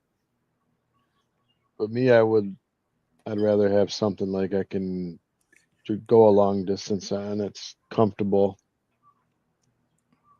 But then I probably won't buy one. I've been looking at them for weeks. I'm probably going to end up getting a 4-wheeler or something at the end of all this. No, what are those bikes called though? I can't remember the name of them. That is funny though. I did say that. Talking about the Harleys. No, the bikes you were talking about it's like a big bike and it's got the radio and the speakers and it's real comfortable and it doesn't even really seem you're on a motorcycle almost. Or, like remember. Gold Star or something or a Gold. Yeah, that would be a different brand, but they're Right. like Ultra Classics or Road Kings or there's different ones that are the big boy bikes that are balanced. Like you can let go of the handlebars and it like doesn't wipe out. It's so heavy it just stays straight. Right. Speakers and Road King. Gold Stars are like old school. Who said that? Dave, check out the Honda CR. Gold Wing. There you go. Gold Wing. All right, That's the one I was thinking of. I'm gonna take a picture of that name so I can remember. Goldwing, yeah, that's like, isn't that a Kawasaki or something? I don't know. Yeah, that's what I was thinking of though. Gold Wing. That's a real old man bike. I'm not that old yet. I'd still rather have a Harley, but I would never get one here because I wouldn't ride a bike out here. Well, if I moved up north and there's a lot of flat roads. Yeah, no, anywhere on the mainland, I would definitely get a bike, but it'd be a Harley, but just not here. It's dangerous to drive a car out here. It's freaking ridiculous. Yeah, I love the Indians, but like you can't buy a bike that's going to cost you what a house would. It's pretty crazy.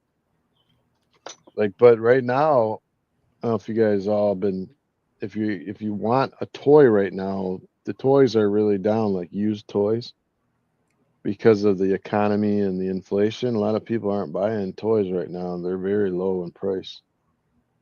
Same Harley I saw last year for like 10 grand. I was like 65, 7 grand. It's pretty, prices have dropped a lot. That's a good price for a Harley too. Yeah. Well, not from a dealer, but a used one. I've seen a couple now that were used with like 1,500 miles on it. That's it. Like whatever amount of hours, like 80 hours. I've seen them for like $6,000, $7,000, $8,000 for 5,000 miles, 2,000 miles. That's like nothing on a bike. No, because any bike you're supposed to break it in when you get it and ride it 500 miles before you even go over a certain speed limit. I'm always sore though. So my thing is like, what if I buy a bike and then I ride it and I'm just sore every time I ride it? Maybe I should just stick to the cars. Anyways, it's a thought. We're trying to find out what would be like. I'm a 6'1", so if I get on a Sportster, I look like a giant sitting on top of a mushroom. I'm 6'1" too. I sat on a Sportster. 6'1" also, but yeah, I want a Sportster. I look like a gorilla sitting on a Sportster. Nah, I'm a big boy, dude. Sportster's still a big bike. Yeah, Sportster is definitely like the more affordable. It's just lower. It's still a big bike though, but it's just lower and it's got fat tires. When we were young, Steve, that's what my customer's neighbor had the other day that I was at, and it was all white, dude. The thing was beautiful, man. It was just, I was like, I wouldn't. Yeah. God bless that dude, because I wouldn't drive that here. 1,200 cc's, I'd probably be dead. That's twice as many as the bike I had.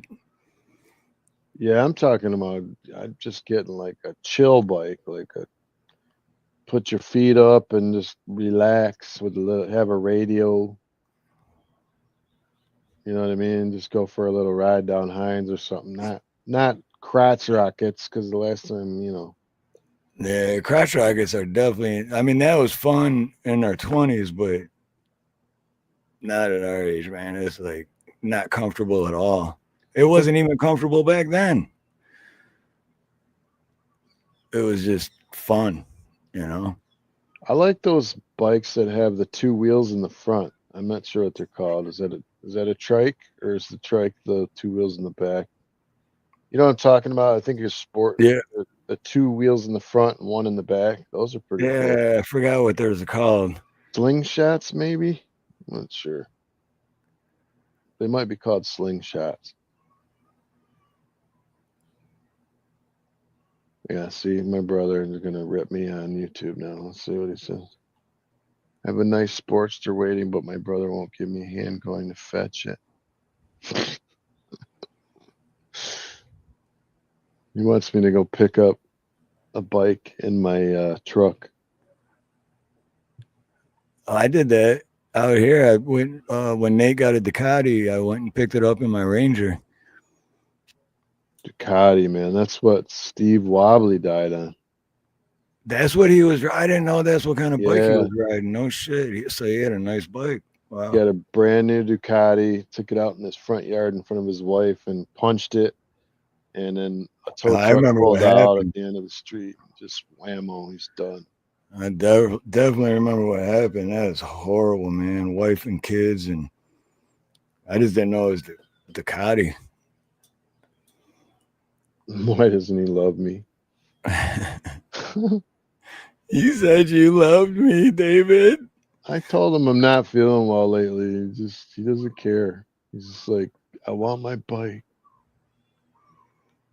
I'm telling you, man, losing your mom and then like cleaning out their stuff and throwing away their clothes and going through all their paperwork and all that, it takes a lot out of you. It's not easy. It's definitely draining. Mom just died March 25th. It's only been like 2 months. It's still fresh to me. I don't even think I should be making decisions like, should I buy a motorcycle or something yet. I think I should just stay off the internet. Yeah, definitely not yet. Definitely not yet. Do I need a motorcycle? No.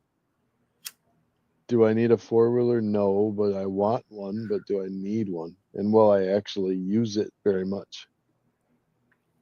Is it worth it? And, you know, just like anything else, if you own something, you have to maintain it too, right? It's going to end up costing a little bit more money than you thought, always. I want to know what Creek Squad, I forgot what kind of four-wheeler did Creek Squad buy? Oh, I don't remember what kind, but I know he put some money and some work into it. It's pretty nice. Thanks, man. I appreciate that, brother. Speaking of Creek, You going live tonight? he's going live and when? Tonight. I'm assuming soon. Oh, no, I'm not sure. Is he going But live? I wrote this song for Creek like a couple weeks ago.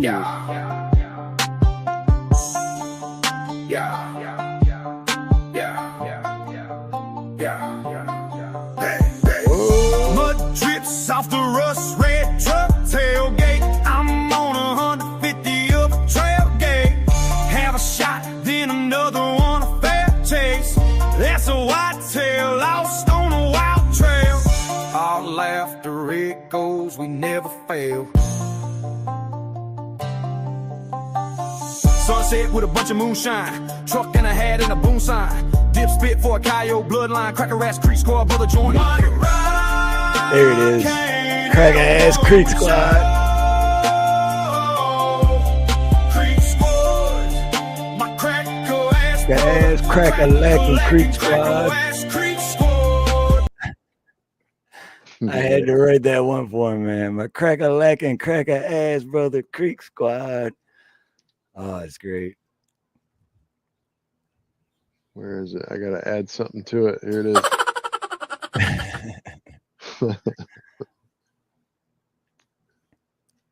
No more Sundays for Creek. Well, that's cool though because we're not doing Thursdays anymore. So now Creek got Thursdays, we got Sundays.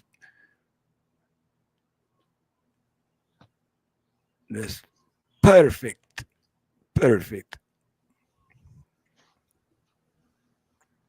Mm-mm-mm. So he said he got a Ranger or a what did he say? Oh yeah, what did he said A Honda Rancher 420. yeah. I did look at a Honda Rancher, but I think it was a 450. I didn't know they made a 420. Isn't that weed? Aren't you making a mistake? Did they really make a 420?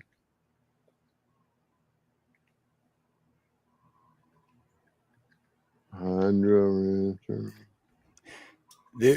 Snook said, get those hands going in the air. Whoop. What I love about that one for Creek that I made is I did it. You know how that works because I just read the lyrics and the rest is AI.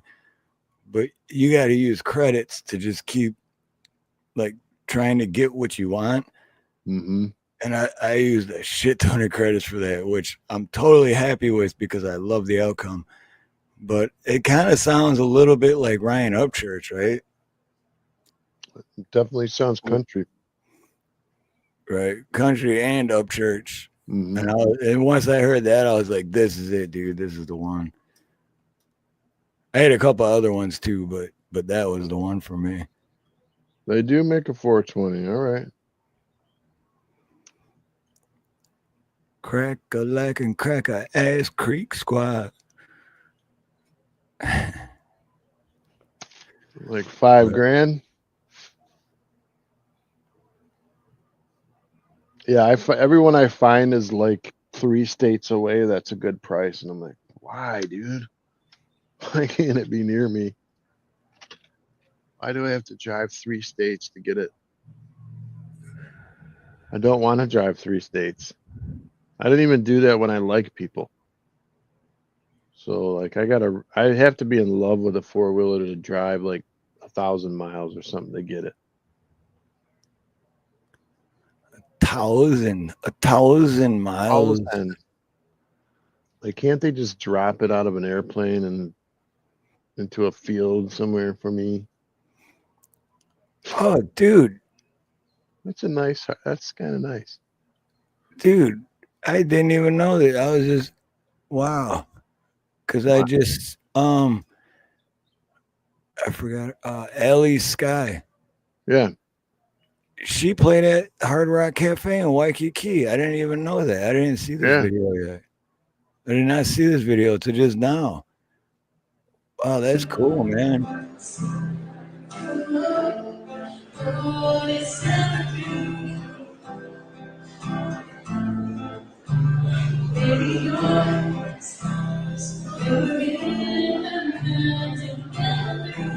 That's cool as hell, dude, because Hard Rock Cafe in Honolulu and Waikiki is freaking huge, man. It's like 2 stories. It's a big place. Big place. I did what Axe did tonight. I've been so far behind on chat. I was like 4 pages behind. Yeah. Nah, me too. I feel bad because usually in the beginning I'll say hi to everyone in chat and I didn't even do that. Right. You're terrible, dude. Yeah, What's wrong with you? What is wrong with me? That is the best question of the day right there. Do you have? No, I do not. And I know I have to go get that motorcycle out, boy. Why you gotta ruin my day, dude? I forgot I had to go get that. Crap. Wait, why do we need a motorcycle license to begin with? See what I mean? The government always getting in the flipping way. Well, maybe if I had one, I wouldn't have crashed one, eh? What do you even need a license for? What do you even need a driver's license for? It's called traveling. Government always getting in the way. You know why you have to have it? So that they can steal more money from you by saying, "Oh, you didn't turn your blinker on. Oh, that's going to cost you $120." They're a bunch of criminals, bunch of crooks. My son is still on tour, even though his he's a stage crew guy and his cousin is the stage manager of Pierce the Veil, that band. And I told you about that San Diego, I think it was, that the plane crashed with Dave Shapiro in it, who was the band manager for that. Yeah. You told me, yeah. Ended up passing away. Well, my wife ended up driving. I think they drove out to Sterling Heights because he's been gone for like 2 weeks and his wife missed him so bad. I think she drove all the way to New York to get him. Wow. Bring him home for one day. It's like, you will see these kids. Yeah, she didn't miss them. She needed a break. You ain't getting that much good life. Go but home.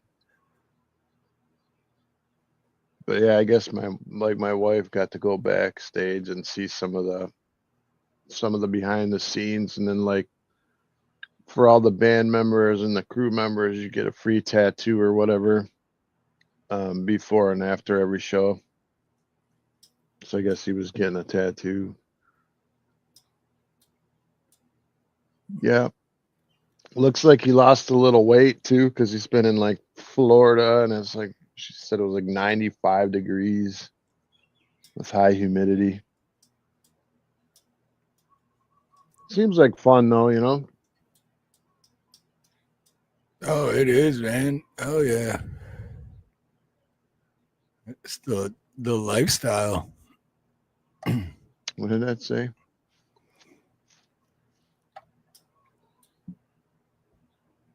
Only like 80-year-old, 90-year-old people say scolding, by the way. 95-year-old.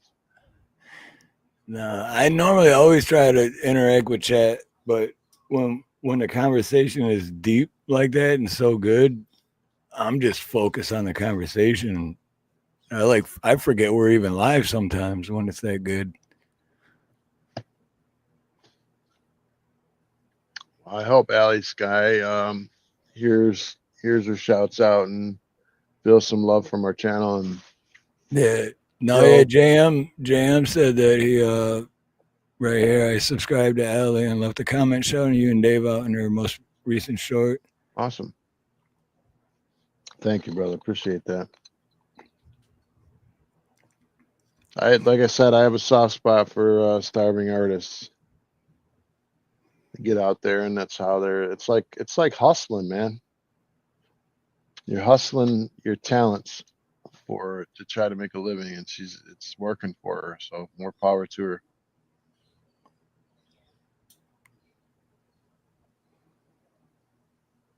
Well, my wife ride on the back with me. Not if I can help it. No, I'm kidding. Yeah, if I can get her on there, for sure. You're gonna wear the shirt that says, if you can read this, well, I won't say exactly what it says, but if you can read this, she fell off. I hope not.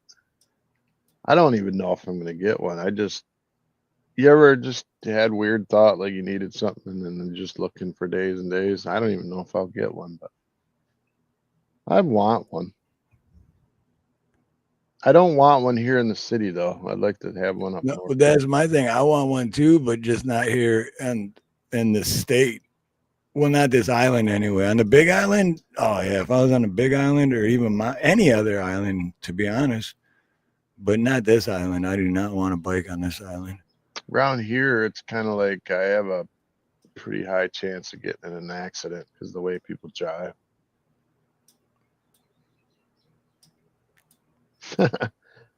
Man says his wife got on mine 10 years ago up the driveway to park it in the garage, and that was it. That was it.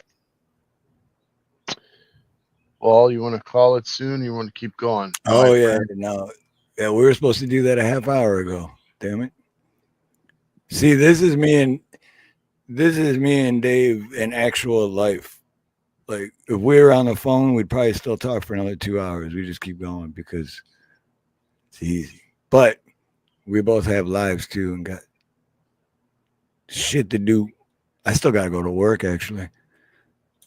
Which is bizarre because for me it's 11 o'clock a.m. or 10. Right. Well, it's going on 5. It's almost 5 o'clock here. So, but luckily the job I got to go to is just to adjust a tankless. It's not like a job.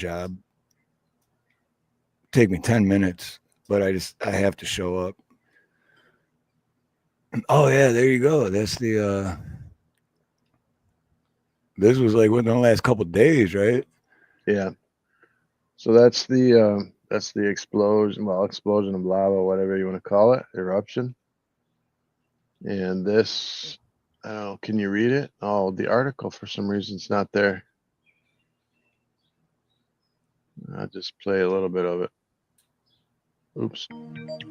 Yeah, look at that. That was supposed to happen while we were there. Scientists discover gold streaming from Earth's core through Hawaiian volcanoes.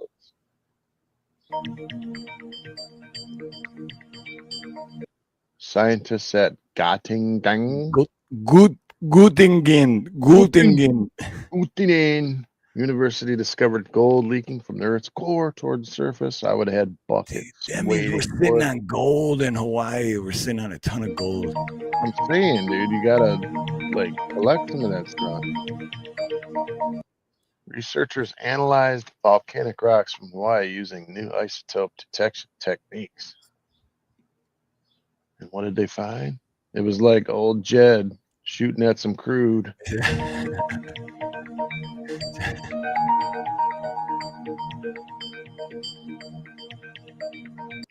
Oops. Are you? Oh, freaking ads. Well, I gotta pay for. I'm gonna have to pay. You bastards. The study found ruthenium. Say it better than me if you can. 100 isotopes indicating core material of movement. Science Alert reported. Look how small the people look. If that damn blows up, y'all dead. That had to have been a drone. That's got to be a drone picture because there's no way they got that picture from some dude standing there. Your shoes would be melting.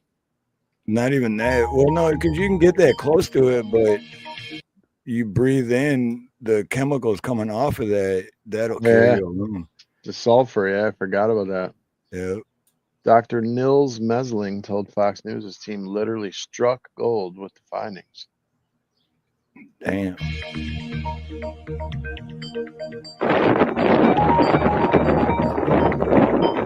Wow. Earth's core contains over 99. Is that what that said? 99%? I'm going back to it because I missed it. Wow, that's crazy.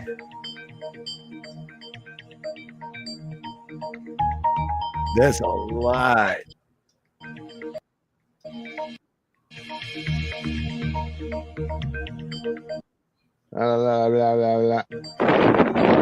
Right there. Earth's core contains over 99% of the planet's gold reserves. 99, over 99. Wow. That's insane. Look at how small this dude is in the middle. You see him in there in the red jacket. Right. It's crazy to see that lake of fire though, man. And you're literally living. Dude, what's really crazy is when we were there just a week ago, there was no lake of fire. It was just like where this guy is. It just looked like that. Wow. But then once that shit erupted, then it looks like that. But that's weird. Wow. The precious metals travel upward through superheated mantle material over geological time. Wow, look at how fast. Holy shit. God, why doesn't that stuff happen when we're there, dude? As many times as we're there, it never happens when we're there. I never got to see that. That's $1 million shot right there. This core to surface migration includes gold, platinum, palladium, and other valuable elements. Neil Dynasty would love that place. Right. Look at how fast that is. Amazing. This discovery reveals Earth's core isn't isolated as previously thought. Researchers said. That's just crazy. In the Bible, when it says lake of fire, it just wow. I'm like, Yeah. what's a lake of fire look like? Like that? That is insane. Cause dude, the best I've ever seen when we went, out of all the times we went, was like the one where I said that was taken from a drone. It had to have been Yeah. like that. I've seen that, but not even up close. So, but that river of lava flowing like that, why can't that shit ever happen when we're there? And then it happens like 5 days after we leave.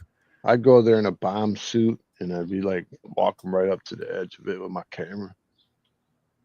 Well, you'd have to put your camera in something special or melt the lenses, I imagine. So massive volumes of rock originate at the core mantle boundary, forming ocean islands. See, this is not what we learned in high school. I don't know if you guys remember what you learned, but I remember like labeling all the layers of Earth. They never said nothing about gold. Right? Yeah, good point. Some marshmallows and weenies. The findings provide new insights into planetary formation and internal dynamics. And shout out to Money Talk, moneytalksnews.com. Yeah, moneytalksnews.com. Put the link for that in the chat if you can. Awesome video. The lake of the fire, man, that was wow. Dude, that's what I want to see every time we go, and it's like it never and then it happens like days after we leave. Bastards. They laid dollar short. The best laid plans of mice and men. Hold on. Bam. All right, here we go. I forgot what the name was already. What was the name of it? Money Talks, was it? Money. Oh, crap. I closed it. Moneytalksnews.com. Okay.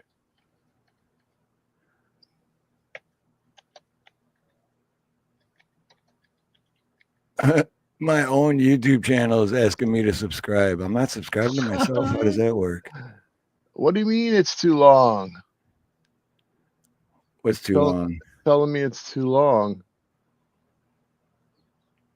The frig. What's too long? What do you mean? Do you have the link or you don't have the link? No, I don't have it. The link, I copied the link and then I pasted it into the chat and it's like, you have used too many characters by 17.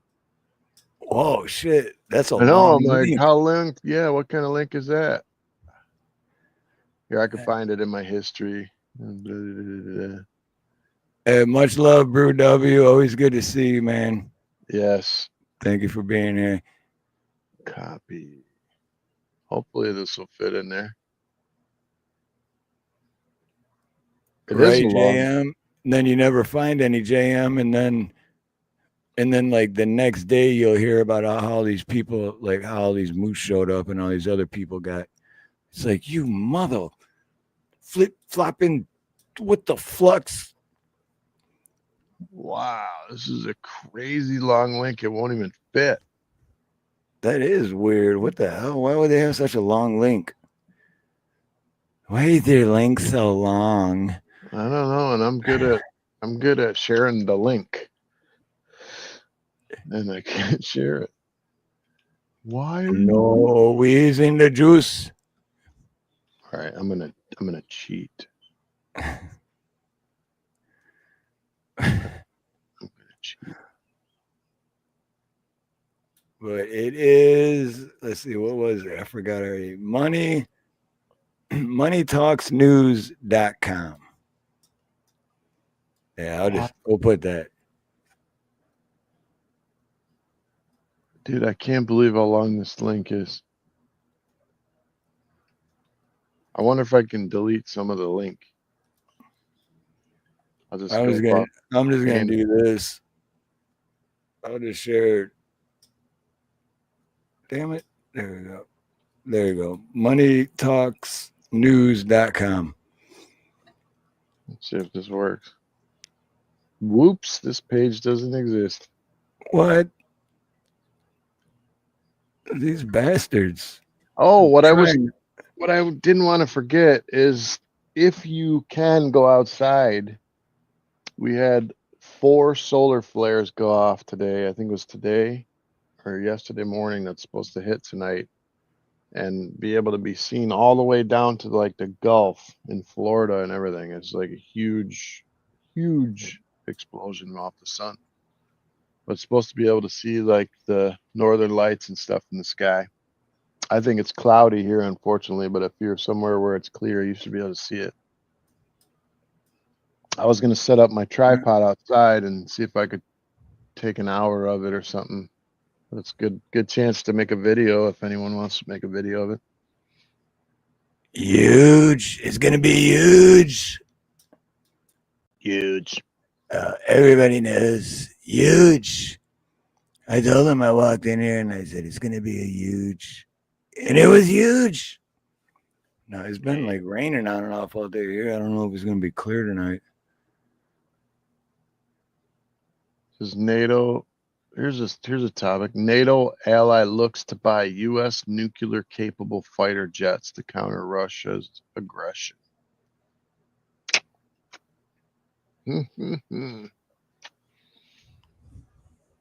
Aren't they all capable of carrying nukes? I thought they were. So did you post that? Because I can't post it. No, I just posted. Well, I tried to post the link, but it didn't come up as a link. But moneytalksnews.com. Let's see. So, or wait, try putting it in private chat. Can you put it in private chat? Oh. That you should definitely be able to put it in private chat. Yeah, hold on a second. I closed it. I didn't delete it. Oh, Creek Squad said I've been on a Molly Crew kick. Hell yeah, dude. Molly Crew's the shit, dude. Oh, yeah. Kick stop my heart, hope it never stops. Dude, remember you, me, and Mark? We used to jam the Molly Crew. Mark, turn it down, Mark. Mark, turn the radio down, Mark. The walls aren't taking. Yeah, trying to sleep. Go to bed. Our good buddy Mark, rest in peace, brother. He his parents were deaf, and we used to always crash over at his house because his parents were deaf, and we just freaking rocked out all night, and his parents had no idea until he got an upgraded stereo that was so loud that it woke his parents up because of the vibration. So, Mark, turn the radio down, Mark. The walls are shaking. He had a great dad. Mom and dad, they were both really good people, man. Really good people. Sister too, Priscilla. Shout out to Priscilla. I'm still waiting for the Diddy list to come out, and I'm still waiting on the Epstein list. Man, Epstein ain't. If it hasn't come out by now, it ain't coming out. Remember, I said they were all getting ready to put it out, and then for whatever reason, it didn't come out. Well, and then they did kind of put something out, but like half of it was redacted. It was like all blacked out. And it's like, well, that's not putting it out. That's exactly, Snooks. That Epstein list will never. That's what I agree with Snooks. Oh, I forgot to tell you. I think I told you backstage, but Canada has a huge fire going on right now, and we have air quality alerts here from the smoke in Canada, and we're in Michigan. What's going on in Canada, Jam? Says It says, according to air quality readings across the lower 48 states, the smoke was most hazardous across the plains and upper Midwest, with moderate levels reaching as far as Georgia and the Carolinas. Wow. And this happens every year for like the last 5 years. Is like they're calling it a forest fire season now. I'm like, that's not a thing. Yeah, that's not a seasonal thing. You don't have a seasonal fire. Right. The heck are they it's just like trying to get you used to it, like you said, predictive program. Yep.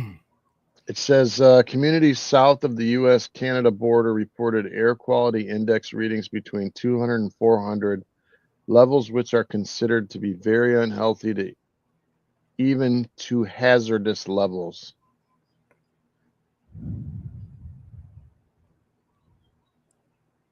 Yeah, so we're in hazardous levels right now.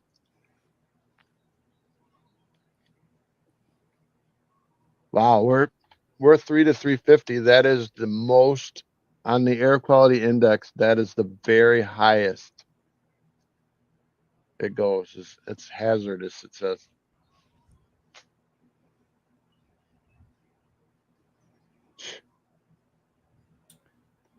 That's why I hate Canada.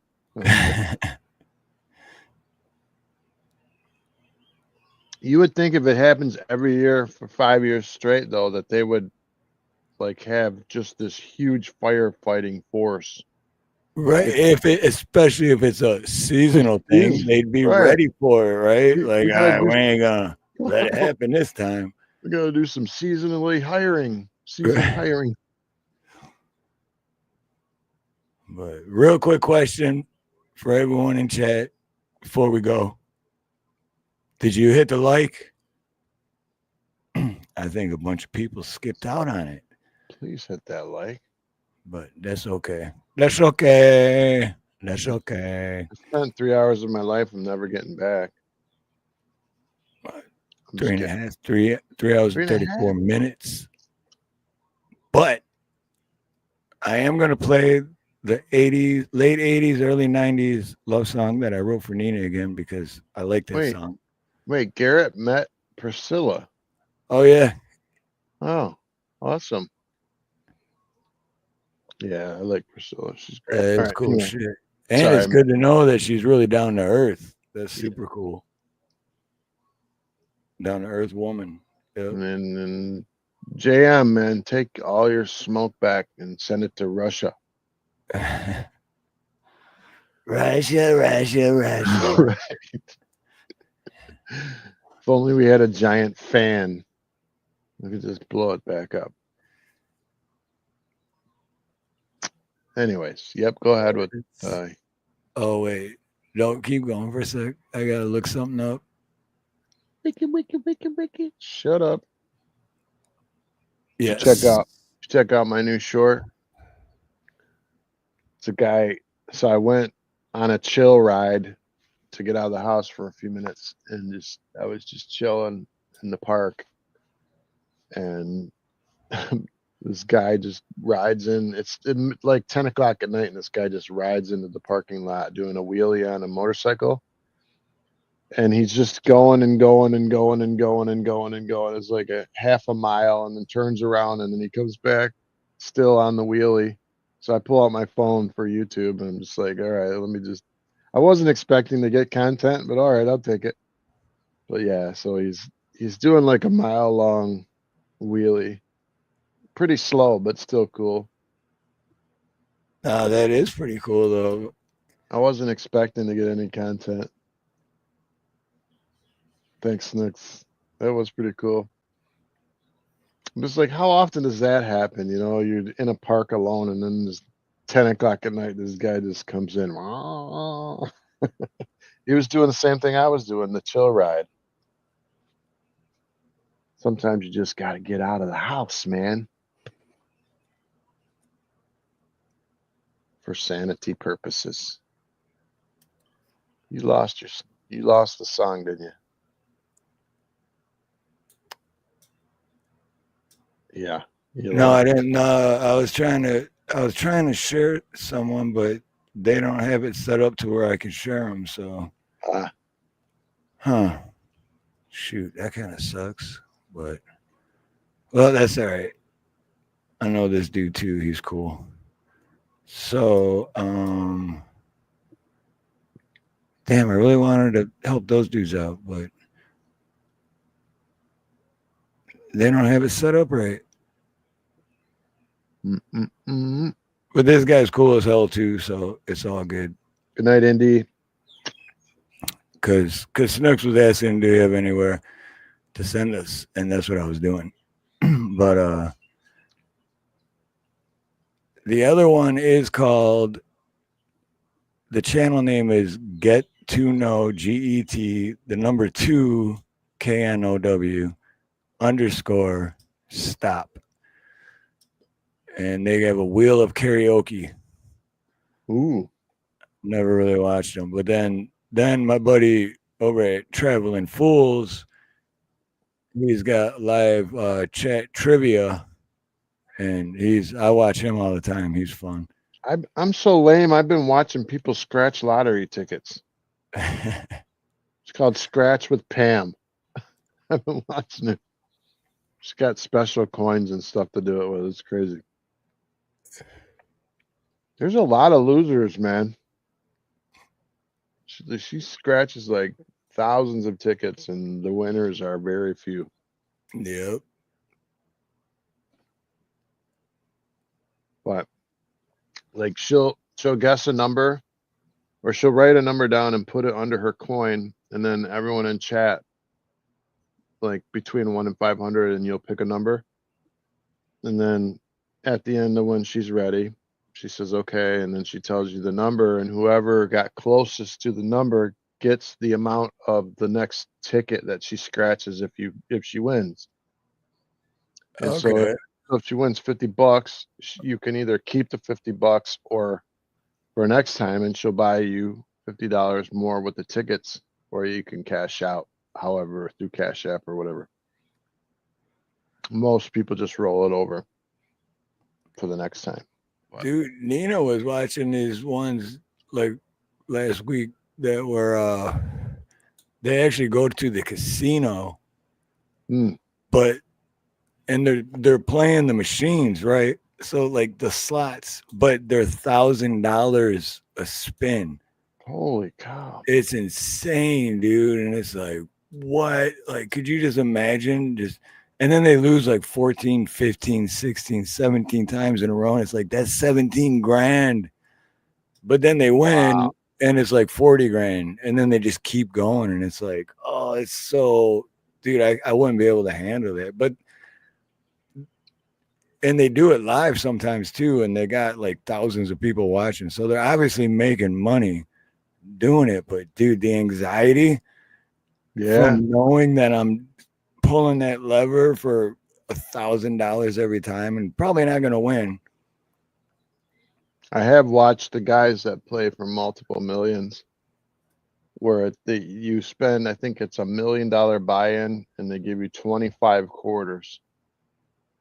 But they have these huge stacks, and it's the sliding machine that slides forward and then back, and when it slides forward, you drop a couple quarters in, and they lie flat, and then it pushes them over the edge, and then you try to make the stacks fall. And out of the 25, this guy almost never loses. Like he at times he's won $1.5 million. Damn. You know? It's like in one sit down, he's won 500 grand. He's like addicted to it. He can lose $1 million. It's nothing to him because he just plays every single day. That's insane, dude. Got like real gold bars like in there, ounces of gold, and like special dice. So at the end, whatever you win, you roll the dice and you get whatever you land on out of the 5 dice. It's like if you get a 50, it's 50 times what you won. So you could technically win up to $1 billion or some crap. It's nuts. That's insane. Those are the back rooms of the casinos that none of us will see because you got to show them the money at the dope. Right. That's crazy though, dude. I couldn't even imagine. I can't imagine playing slots all day. It's not for me. Well, I know because they're designed to make you lose. So that's what blows my mind. It's $1,000 a pull. Like, They always let you win a little bit at first, and then Mhm. they take it all away. Yep. And then they show you like you think you're gonna get like 5 cherries. They give you 4 cherries and then like a red apple. And then you're like, oh dang, I almost got it. And then you keep spending. That's how they get you. It's rigged. Yeah, it is. No I doubt mean, about it. they're designed to make you lose. That wasn't you with me, was it? Did you go to the casino one time with me to MGM Grand? I know we went a few times together, but Were you with me when that chick came up in like the Playboy bunny outfit or whatever with the tray and was like, we see that you guys are new here. Would you like some MGM cards? If you'd like that was me. I still have that card. Yeah, she's like, if you would like the MGM cards, we'd like to buy you dinner downstairs too. And it was Yep. like all kinds of $1,000 of food. We ate fat. Oh man. We ate really good that day. 4 a.m. We were there till after 4. Yeah, I knew it was you. I still have that card. I don't know what I did with it, but I know I kept it.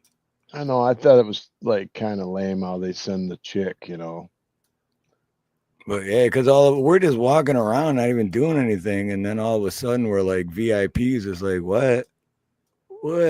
what's going on, man? I know, and every time I went back in there, I was hoping like I could get that to happen to me again. Like, can I get another free meal, man? Because that was some good food.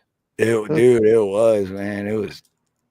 Yeah, the food alone probably would have cost us $300 each if we had to pay for it. Yeah, it was like steak and burgers, and then another section had like spaghetti and Italian. There was a Coney Island. Yeah. It was like, eat whatever you want. And it boosted my ego anyway, but tell me it didn't boost your ego, man. We were just like, oh yeah, we thought we were the players. shit. Yeah. We both had about $50 on us. You're right. We're broke as hell, but we felt like we were rich, man. We were like, yeah, dude. Some famous singer was singing. I don't know if you remember. We sat at the bar, and then the face of the bar was actually more gambling. You set your beer on top of it, and you could put money in the face of the bar was another spinning game. But over to our left, there was somebody like singing, standing up on the stage. Yeah, who was it? A black lady, but I don't remember her name. It's like Tanya something. She's semi-famous. I remember it, but I don't remember who it was. And then I don't know if you remember, but behind her there was a door. There was 2 double doors with guys standing in front, and there was music pumping and lights were going off in there, like different color lights. And that was like the VIP party room. And I always was like, man, why can't I go in the VIP party room? I probably didn't want to go behind those doors, honestly, but it looked fun. Those guys, crazy shit going back there. Those guys standing there like, you ain't got no ticket, you ain't getting any food. And we were young too. We were like what, mid-20s, early 20s. Yep. That was yeah. Oh well. Anyway, good stream. 3 hours and 45 minutes. Don't throw fire on people. It's bad. It's my point of the night. Yeah, don't do that. Don't hate. And don't hate because what people are. Don't watch the news. Keep your eyes on God. Stay prayed up. Don't worry. Much love and respect to everyone for showing up. Thank you for hitting the like button, and thanks for coming tonight. Happy birthday once again to Toasted. Absolutely. Damn, you rock, and Alley Sky. Shout out. Yep. Everything he said. Everything Dave said, 100%. So I'm gonna end with my late 80s, early 90s love song for Nina. and then one more after that, and then it's going to send you automatically to my buddy Traveling Fools, which is doing trivia, and it's a lot of fun. So with that being said, at the end of the day, we all have more in common than we don't. So don't focus on the bullshit. Focus on the good, positive stuff, and we can make the world a better place. And have a beautiful morning, beautiful day, beautiful afternoon, beautiful evening, beautiful night, whatever it may be, wherever you are. Much love, much aloha, and most importantly, God bless.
I travel 1,000 miles for you. There's no place too far, no path too long. I'd do anything for you. You are my everything. You are my everything. You are my everything. My everything. I love you, Nina, Nina. I try to be the best I can. Try to treat others with love and respect and kindness, 'cause that's how I wanna be treated. So when I wake up every morning, I put on a smile and I try to be positive. You know what I mean?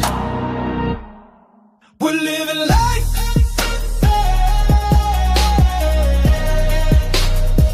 We're living life to the fullest.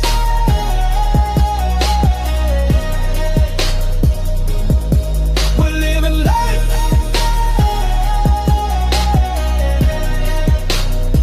We're living life to the fullest.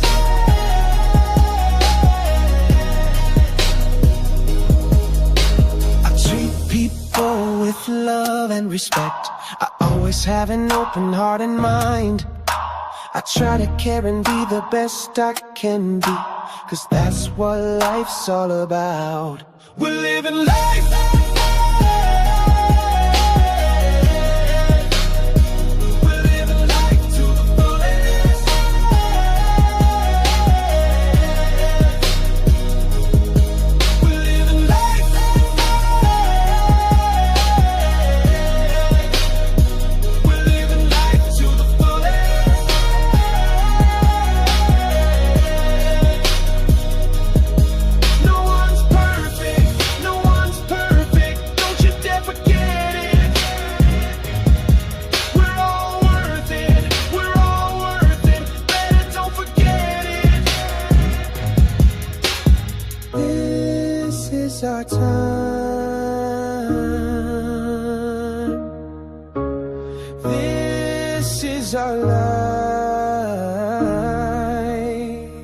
Let's do it right.